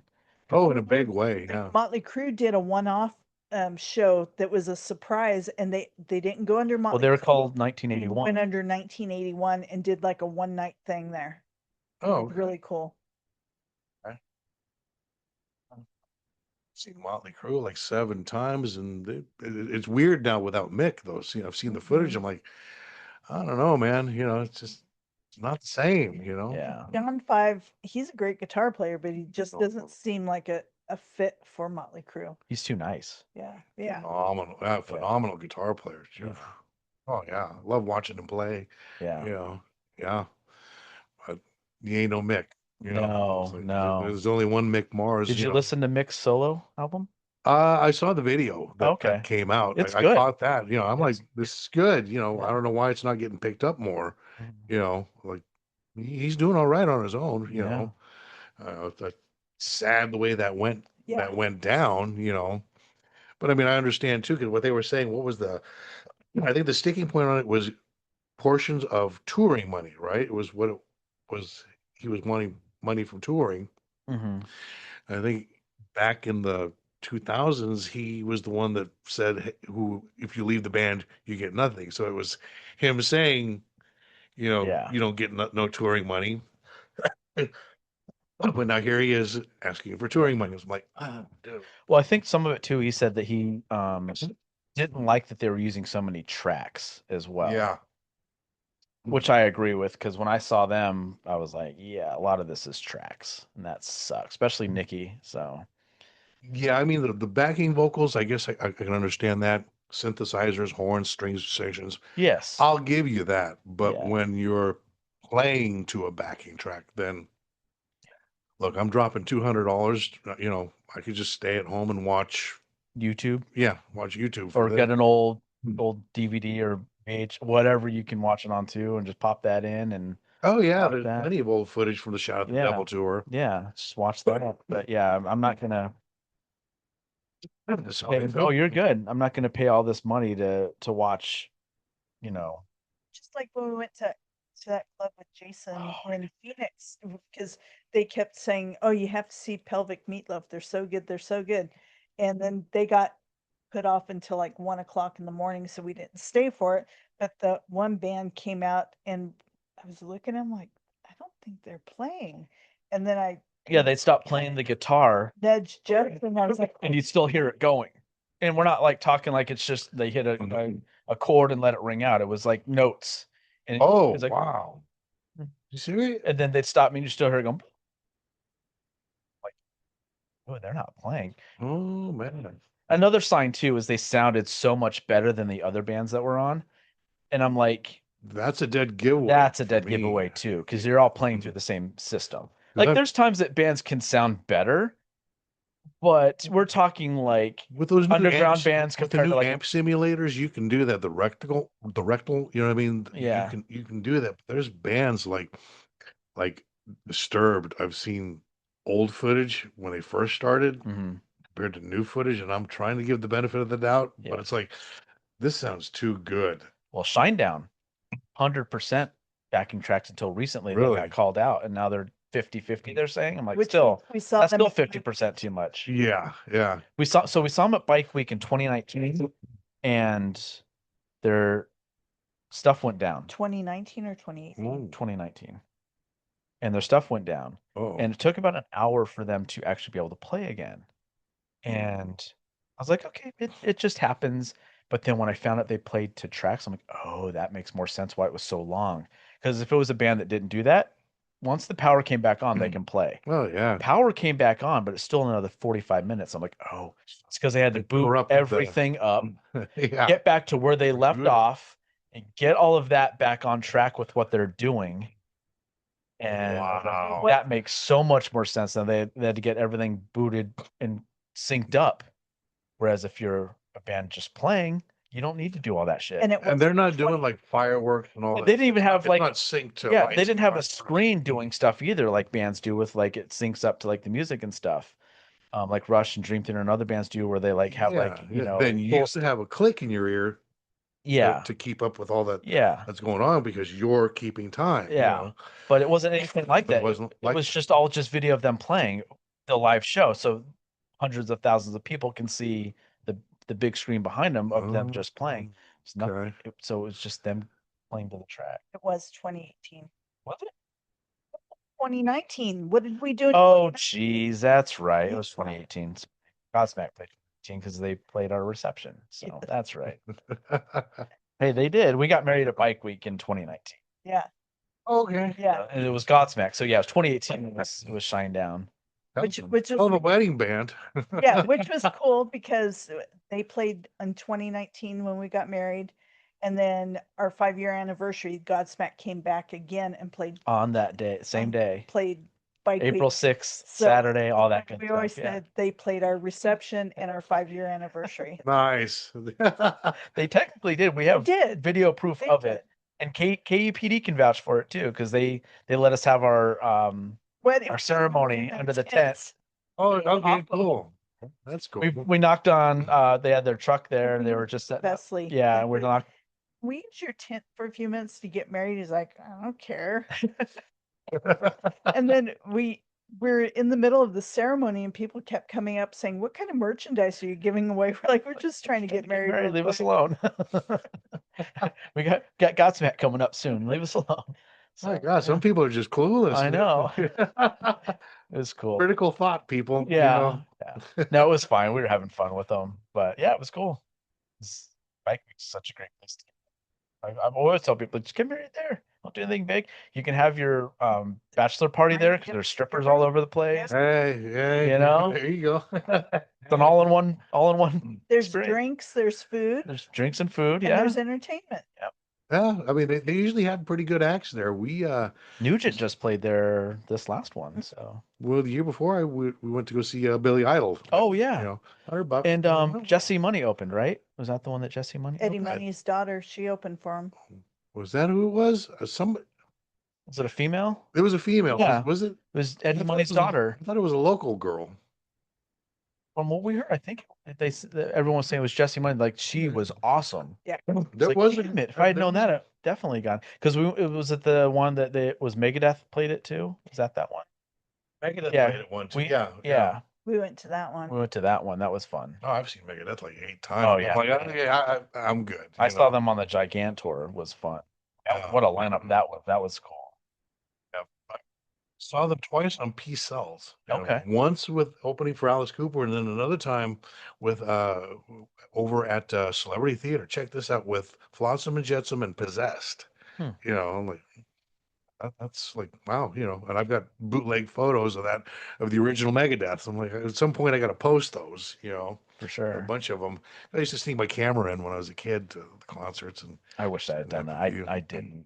I wished I did. Now, because you just didn't know you could digitize things and Oh how yeah, technology was going to be now. Just didn't know. It's like, God, I should have just done it anyway. But especially like now, like I could get it like looking even nicer and upload Oh, it and yeah. have it. So if for any reason anything were to happen to the physical copy I have, I still have that and I can just print it out. Just had no idea. I had 'Cause no idea. they're Yeah, we didn't know. so back then. easy back then to sneak stuff in, like more than it is now. So, Yeah. Oh yeah. I back tried then. to take a disposable into the corn Rob Zombie one. They confiscated it. They said, you can't take it in. It's like, I could have hid this.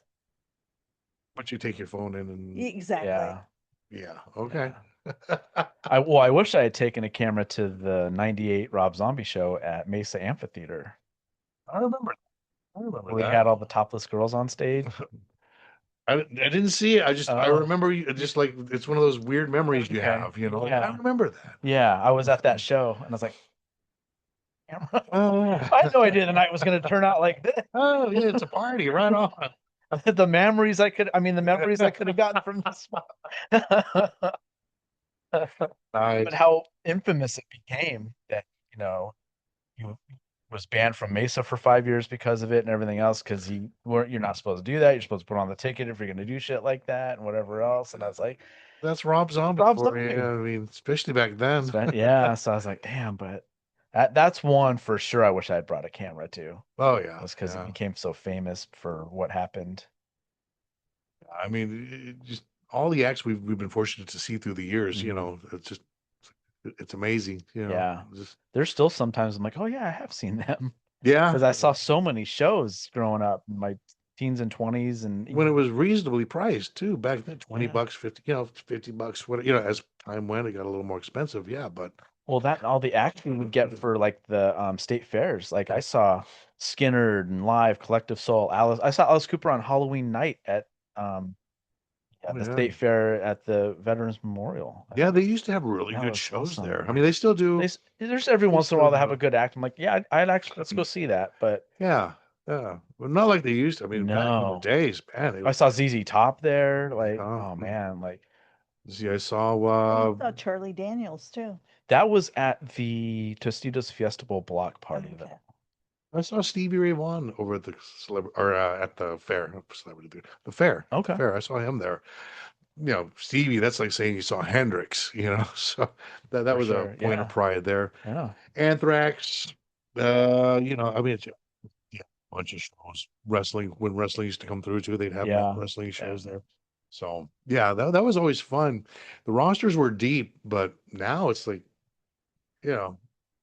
they're not quite what they used to be. They maybe have one or two good acts, and the rest of them are just Some of them was like, I don't even know what that is. So, yeah. I'll look like I'll get them the Any- email, and I'm like, ooh. like I guess that's what they're listening to. Yeah, I mean, the stuff now, it's like I'm not gonna watch a laptop. Sorry. Yeah. I need to see people playing instruments on stage, or I'm out. Like, Oh yeah, come watch me program my laptop. Yeah, I'm exactly. like, well, that's a crazy thing because I'm like, it Let's- seems like these kids today want to just be a DJ or influencers. They don't want to pick up, take the time to learn an instrument and hone their craft. I mean, a lot of new bands coming up that I'm seeing. It's a lot of us old timers that Yeah. are still carrying the flag. And We can't do that forever. We need the next. Although I just like everything though, it's cyclical, and eventually people are going to go, I'm tired of seeing this. Auto tune. All it Yeah. takes is some people seeing like a band on YouTube, like, oh man, then they just go, oh, you know what? why aren't we doing that more? And they start, it'll get popular again. It Well, I hope so. I mean, Because I mean, look at like I'm sure classical had its moment where it went out of style, and now classical is making a comeback. You know, yeah, that's true too. Yeah. so Um, yeah, because like the kids just aren't picking up the instruments. I mean, mhm. I'm hearing like with Guitar Center, it's more DJ stuff now that's going out the door than it is Yeah. guitars. Which is kind of like, I mean, Well, none of my kids took to music either. I got all this gear. I'm like, I was hoping to at least Yeah. pass it on to one of them, Yeah. but mhm. none of them. So like, all right, no Yeah. problem.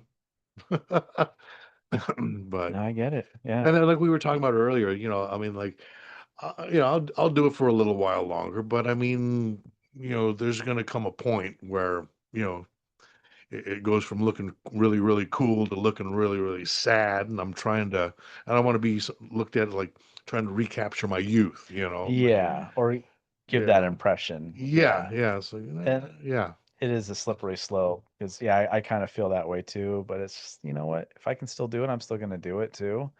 And hopefully they get out of it what I'm trying to do is I'm not trying to fulfill any fantasy. I know I'm not gonna make it now as and then now's terms. I No, just enjoy it's no. one of those I just enjoy doing. It's like to me it's like someone that is a painter.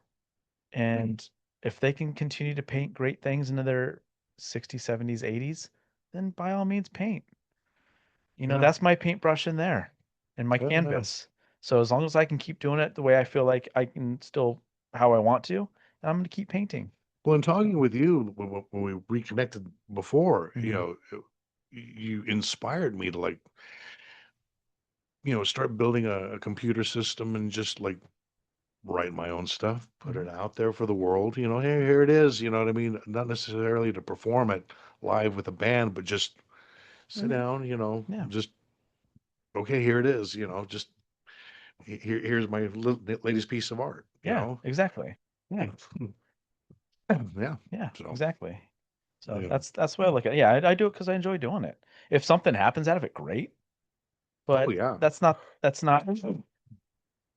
what I'm going for. I do it because I love hitting things, as I say. So I like hitting things that make good sounds. So, but And you hit things great, dude, man. I gotta really say, consider. you're one of my favorite drummers I've played with, I appreciate bar that. none. Yeah, definitely. Yeah. You know, we had a lot of fun. We'll have to do it, Well, on that note, again. thank you for. I'm just kidding. No, no, I feel the same way with you. Like I haven't played with a lot of like really good bassists that can keep up with what I'm doing. More or less, they were doing like quarter notes and stuff. You could keep up with what I was Oh, doing, thank you. because I've generally have a fast foot, and like you could, and I could tell the Steve Harris influence with that is There it big. was. Yeah. Oh Like yeah. just having that galloping, and you could keep up, and you could like make the bass like accent the drums. There's a lot of people that think that the a bassist that it takes away from the bass drum. To me, I always looked at it as it enhanced it. It Yeah. makes it make thumpier and pop more and come out more You weave if it. you're syncing up with Yeah. it and playing, to it as a, best way to say it, playing to it and with it, that it makes it us both sound better. Oh And yeah. and you It's you did that a lot. Like I don't have it anymore, and I was gonna even ask if you had connection to the guys that recorded Thin Ice because I want to get that and put it in my program and really make it to where it should be. But I'm trying to I can't. I've tried finding Mike Guns, who was okay. my old band before Snake City Playboys was Sweet 88. I was playing with Okay. those guys Okay. that they were running that studio out of the band house. That's right. He had the thing behind me that said Sweet 88. I think that's Yeah, where. yeah, exactly. Okay. So yeah, I've asked about Mike and Colton through Jesse, the drummer, and Vic, the bass player who replaced me, Hmm. when I left to go do the Snake City Playboys thing, Yeah. and Vic slipped into my spot, and all was right with the world. With that one, it made more sense because I was playing with guys my age with the Snake City Playboys thing, and these guys, Sweet 88. The thing is, the 88 comes from they were all born in 1988. Okay. So here I am, the sore thumb, where Vic, born 89, but so close they were enough, all yeah. close enough. So they just said they were all born in 1988, and Yeah. that was the gimmick. So he slides in there, perfect fit. I'm over here with you guys doing Playboys, perfect, always right with the world, but I have not been able to find Mike. It's just like I asked about him, and Yeah. no idea. So Mike Guns, if you're out there listening, Yeah. trying to find you, brother. I'm on social media. Because if I get those stems as individual tracks, I can make it sound amazing. Okay. At Yeah, least with Thin Eyes, technology but today, yeah. yeah. But I'd I've love just to. got a rough. I know I've got a rough buried somewhere. If you find it and can email even that, I can do something with it too. It's easier with the individual tracks, but I can still make. I'll see if I got, and See if you plus I'll can hit find up it. Tim too. Yes. I'll hit up Oh, Tim tonight yes. also Okay. to see what he can do also. Yeah. And Because that'd be fun to do, and if you guys are up for it, put it out somewhere. I'd love to have oh, that dude, I'd love to somewhere. get those Yeah. songs out. Yeah. They've been sitting on a shelf, because like I said, we wrote about an album worth of material. That Or we just re-record them. yeah, That'd be the best thing. Just redo it. yeah, just redo the whole thing clean and Yeah. just Because I just did that one, but I'd love to do a whole bunch. I'd love to do an LP or a full album would be awesome. And just release singles, man. Not that that's what this is about, but man, if you guys would yeah, want to, yeah. and we don't even have to be in the same room all the time. We could get a Remote. rough copy, and then I do the drum, send it to you. You do this, he does that, and we. Oh hell, I'm old school. I'll come in and Oh, sit I down and yeah, no, I love that too. Because like my current guitarist lives literally right across the street. okay. And we still do stuff through email just because it's just like gets busy, or I can't be there on a weekday, be here to do it. He can do it during the day because Well, he's retired. well, that's the thing. You inspired me to get the equipment together to start, Yeah. you know, putting just a little recording studio together. I mean, I've got a 16 track, but it's not the same as having like a laptop and, Mhm. it's a lot more work. It's that old tech from 15 years ago, Yeah. that's like, okay, I need to upgrade and update, Yeah. makes it so much easier when you can just see it right there. Exactly. Yeah. Yeah. Instead of, doing all that, pushing buttons. Oh man. Exactly. Rolling it back. Remember that? Like, Oh yeah. Oh yeah. I remember. Ah. I remember the days of getting like a crappy recording device or some tape recorder, put it in the middle of the room of everyone. Everyone's live and loud, and you just hope it sounds okay. Oh yeah. I grew up in those days. Little yeah. Tascam freaking little recorder and just a little tape and just all right, guys, we sound good in the room right now. We're all sound level. Let's just hope for the best. Sometimes they come out pretty good. Sometimes they would come out real Sometimes good. all you hear is one instrument. So you see the guitar's really loud or the drums are really loud. And that's Or it would it. just be a cacophony of cymbals. Yeah. I think that's this song. I'm not sure though. Yeah. Yeah, exactly. Yeah. So Oh yeah, those cheap recorders where you'd hear the cassette.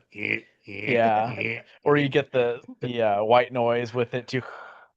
Oh yeah, And you just hear that some sounds coming out of it. Yeah.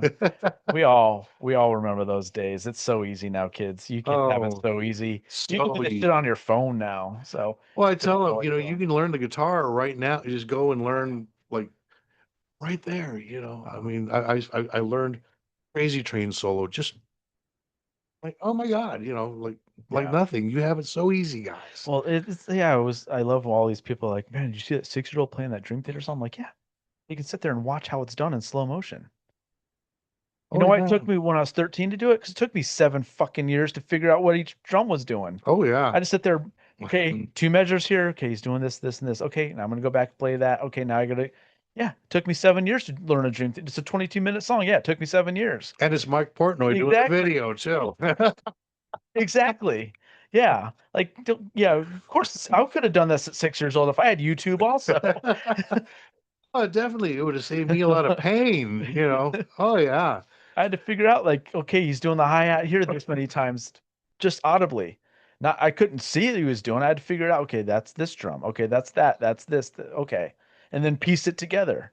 Yeah, these kids are watching it happen in front of them in slow motion.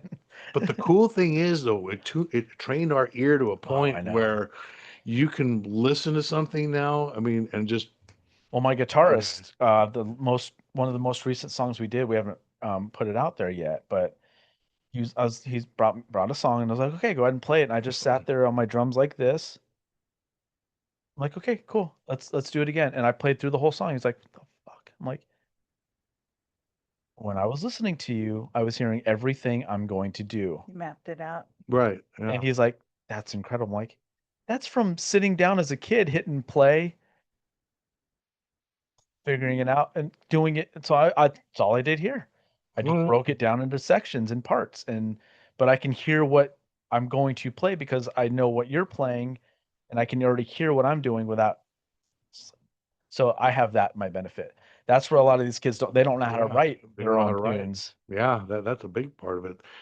It amazes me now because I see some of these top 40 hits that are coming out, and they're borrowing songs like that new Bruno Mars song. It's a song from this. I can't think of the name, but it's from the 70s. I'm like, wait a minute. I remember that. Yeah. Like as a kid, he's putting out as a new song. Um, what was that one? Oh, oh, it's magic. Oh, okay. Yeah. There's a new one. I just heard it yesterday on the radio. I'm like, and they're trying to push it off as a new song. I'm like, no, man, that was It's in the 50 years old. 70s. Yeah. Yeah, I remember that when I was like, I think it was Pilot that did that one. Pilot, yes. Pilot Yeah. did that song. I'm like, what Yeah. the hell, Uh, so they're trying to push these new songs. They mix them in the Yeah. song, the music, and yeah. try to push them as new. Yeah. as We're new we're tracks. still alive. Like Yeah. we're not dead yet. We Oh, yeah. remember this stuff. Yeah, you're not fooling us. Oh yeah. Yeah. Well, with the labels gobbling up the What- rights to all the music, they could just take it and I think that's a part of it too. I've heard that with a solo artist like a Taylor Swift or a Bruno Mars, they can control them more. Whereas with bands like us who write our own stuff, control our own music, they don't want that, because we keep our publishing. We give you Yeah. my damn publishing. Yeah, What even the if hell these is wrong guys with go in you? the store, isn't that a Kiss song? Yeah, but yeah, Warner Brothers owns Kiss now, so we're gonna make our own. We're gonna make our own. I was made for loving you. Now. Yeah. Just put that Yeah, in the back exactly. and Yep, make a whole a new brand new song. Yeah, like, To some people, it is. yeah, but not to me. That's my childhood right there. Yeah, Thank yeah, you. yeah, exactly. Yeah, But that's a lot of it. They just, you take one artist, you send them to makeup, give them a makeover, stick them in front of a microphone, auto tune the hell out of their voice, it's not even teach them. them a few moves, and then stick them out on a stage, and you milk them for money, Yep. as much as you can Artist of until the month until we get the one next month. we Yeah. get the next one. It's all right. You're our January. We're looking at February right now, and then March will take over for them. And yep, Oh yeah, yeah. there's no sustainability. That's No. why all these pop artists are always out and wearing like Led Zeppelin shirts and AC/DC shirts all the time because, well, they're still relevant. Oh Whereas the yeah. artist wearing that shirt won't be relevant next month. So who cares? Oh yeah. I mean, I wait for the day where there's another Prince or another Michael Jackson. I mean, we just did 10-year anniversary that Prince passed away. Rest in peace. That he Yeah. passed away, but I haven't seen another artist with their talent yet. Yeah. Like to write and create music that beautiful and that impactful. Mhm. Yeah. I haven't seen it yet. Show me. Yeah. Maybe The Weeknd is the I one. don't even know what that is. Yeah. No, it's an artist. Okay. He's basically a Michael Jackson wannabe, Mm, but maybe he comes close to that talent, but mhm. he's just not seeing it like he used to. Well, I mean, I think rock is still king. People say it's dead, but you know what? Go and look every year at the top 10 artists that Oh, made yeah. the most money. They're all rock artists. Well, again, that goes back to you can control a solo artist and to a certain extent you can control a band if they're foolish enough and they don't Yeah. know their business. Mhm. Then yeah, you sign away your masters, you sign away your publishing. What have you got? You get what 11 cents it is a song. Mhm. Yeah. But a lot of those artists are getting it back too because these labels aren't what they used to be.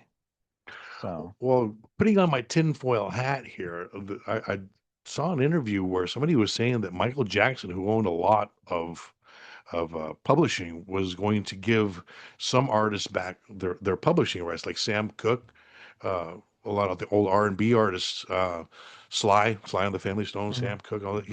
He owned their publishing, so he was going to give it back. So, and the powers that be, Sony didn't like that. So, you know, Yeah. they had his doctor off him, and with the whole Michael Yeah. Jackson thing, again, putting on the Yeah. tinfoil hat Oh, yeah. for a minute. Yeah. You don't do you don't try to resuscitate somebody on a bed, on a Mhm. mattress. You get them down on the floor, and you do resuscitation that way. Yeah. Where his doctor was on the phone, made I think it was several calls over a 45-minute period, hour and a half, and tried to do resuscitation on his bed. I don't Yeah. know. But that's Yeah. my tinfoil No, hat for the I moment. get. Yeah. There's always something more to it. Same with female pop artists. All they're doing is selling sexuality. It's like, okay, if you're that good, why do you have to come out in these skimpy outfits? Yeah. Oh, Yeah. yeah. Yeah. Yeah. Pat Benatar did it with class and style, Um, But don't tell me, oh, I'm all, go girls, you know, uh, feminine rights and everything, and then come out in these Don't make your body available, and then you go out in a skimpy outfit. outfits. Just Well, didn't Shaka Khan came out with something about a statement like that a week or two ago that they're showing off what they got to compensate for other things, a lack of talent, musical talent. Can you sing? I'm like, and they're at a mentality now where they don't care. They're making Yeah. millions of dollars, and that's all they care about. There's no integrity in it. yeah. Well, like I said, you can control an artist. Just send them to makeup and give them a makeover, and stick them in front of a mic. Yeah, Yep. auto tune it and stick them in front of a microphone.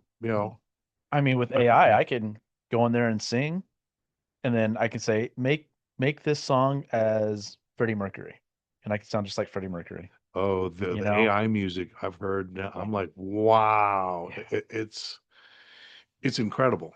Some of the stuff I've heard, Mm-hmm. some of the stuff that's in the tune of hair metal is amazing. Yeah. Blues too. I'm like, Yeah. my God, some of the stuff that's come up with is, Which is going to make people even lazier. oh yeah, yeah. It sucks. But all the time we always encourage people, pick up an instrument, just learn it. Whether you do something with it or not, learn it. Jam with people. It's the same Yeah. thing as being like on a sports team.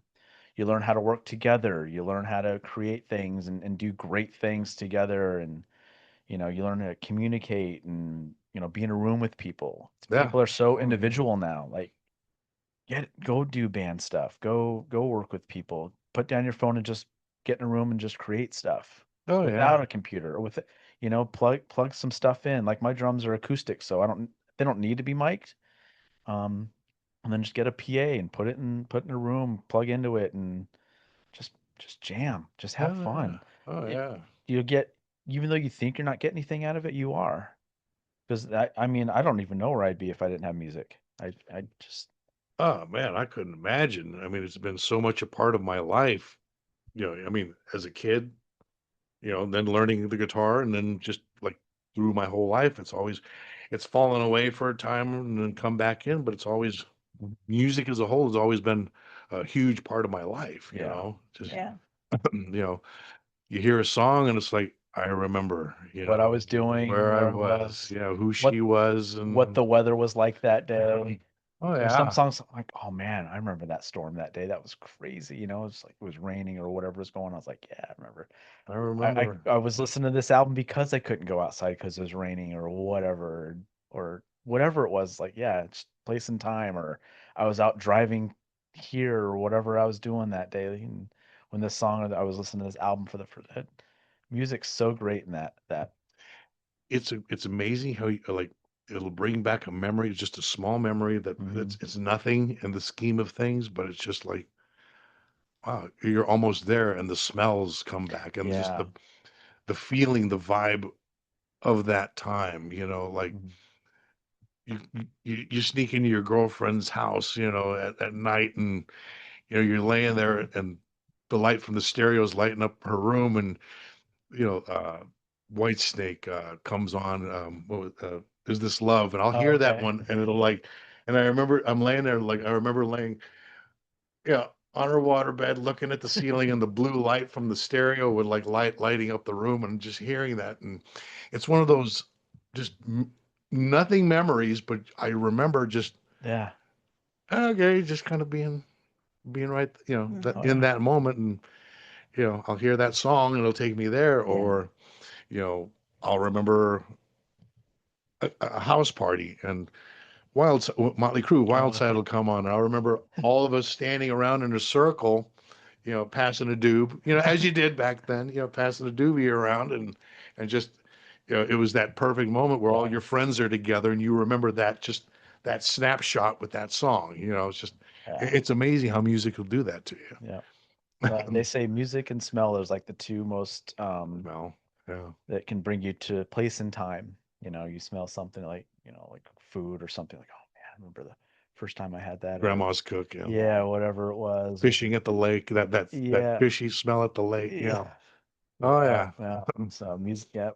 Because yeah, I mean, music's like a time capsule. Yeah. Oh yeah. So Yeah. Music and smell. Yeah, I'm with that. yeah. Totally. Totally. Yeah. Well, cool, man. We appreciate you doing this. Oh We'd love to hey. have you back on again sometime soon and have some more fun. We're at the 3 hour mark already, so Dude, I mean I could still go on I for another know, three. I mean, just I sitting here, know.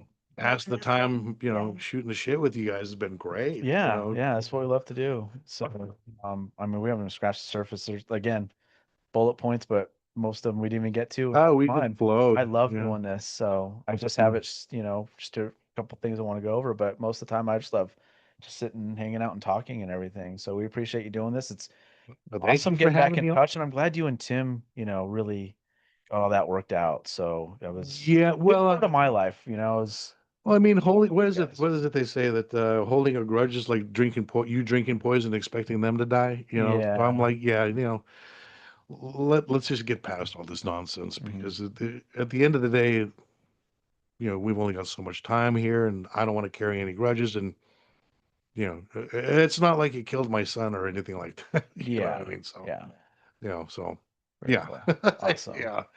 But yeah, I'll see if I can't get a hold of him and get some of those tracks too. That'd See be what he's great. got. Yeah, because I've gotten really good at like all the post stuff and making things just sound like really, really good. I enjoy doing it actually. I just remastered our first two albums because I really got good at it. I'm like, I don't like these anymore. Now that I've figured out this new technology, like I'll keep the old ones on there, but it's night and day. And Yeah, I'll so dig and see what I got. I cool. know I've got one buried deep in an email archive somewhere. I've Okay. seen it, Okay. like whether it's not corrupted or not, I Yeah. couldn't tell you because we're talking what 13, 14 years later, something like that. Yeah. I think. 20, what, 29, 2010, 2009, 2010. Yeah, something like Because yeah. I went out there December of 2010 to California. 2010. So So yeah, so yeah, God. jeez. Wow. I'm sorry. That was almost I 20 think I years just ago I now. think I just sprouted another gray hair I with think you I telling did me that, brother. too. Wow. I got to put more green in this. I'm gonna go home. She's gonna say, "What happened?" It Look at the started well, and pieces. then at the very end, we started figuring out how long it's been. Well, how you figured between this and then that little fender bender I had company over here this afternoon? Like, I'm like, oh my God, you're killing me, Smalls. But yeah, thanks again, and yeah, we'll definitely do something here soon musically. That'd be Yeah. awesome. So So, like I said, we got Empire of Desire spelled with a Z. We're doing yes. and Fest in June. We're doing the first night, Friday night with that. Okay. And like I said, if anybody wants to come out and learn a little judo or jujitsu, I've trained over at Ximenez. XMNES is where they were spelling it now. Okay. Ximenez Jiu-Jitsu. It's over there in Scottsdale and Thomas the 68th, and or you can go to the Gracie one too, or you're over by here, just Yeah, and try it out. And yeah, for sure. like I say, maybe we can get the old band back together and see what we can do. That'd be fun. I'm definitely Be down fun. with that, brother. Yeah, that'd be a Yeah, lot of fun. that'd be a So, blast. be definitely easier than doing everything in post. We can just record it all together and do more than just the one song too, and just have some fun, man. Just have everyone back in the room together. Oh yeah. Because she's really good at working the board and recording. I Okay. taught her how to do that because that helps me. Because it's hard for me to stop drumming and turn around and figure all that out and come back to it. It's like, you know what? I'm gonna teach you how to do this. So she's really good at it. She's actually recorded the last 2 albums we did. I So. think I saw that it was in that video that the drumming video that you put out a little while back, where you were just drumming Yeah. for an Yeah, hour. yeah. Okay, yeah, I Yeah. saw that. You know, I was like, okay, Yeah. yeah, she did pretty good. Yeah. And she helped record our 2 albums we did too. So. Oh, okay, so she's got producing credits Oh to yeah. her name She now. does. Yeah. All right. Yeah. Oh, if she can work the board, I'm down. Yeah. Makes our jobs easier. All right, Yeah, let's go. sure, yeah. Yeah. Boom. Hell yeah. 834. Let's do this. So. Hell yeah. Plug the DI right into the DI in the back of my amp right into the board. Psh, we're Yeah. good. Yeah. It's like it says, plug and play. Like you guys plug right into the mixer, and we're good to go. Cool. It's all right into the software, and we're done. So. Nice. Yeah. Nice. Awesome. Well, thank you for doing this, and yeah, we'll get all that stuff in the notes too for like what you got going on. And Okay, everything cool. with Empire Desire, and we'll go from there. But yeah, absolutely, we appreciate this, man. So thank you. Thank you for having me on. I appreciate it. Cool. Good seeing you, brother. Yeah, Good same. meeting you. Drumming up conversation.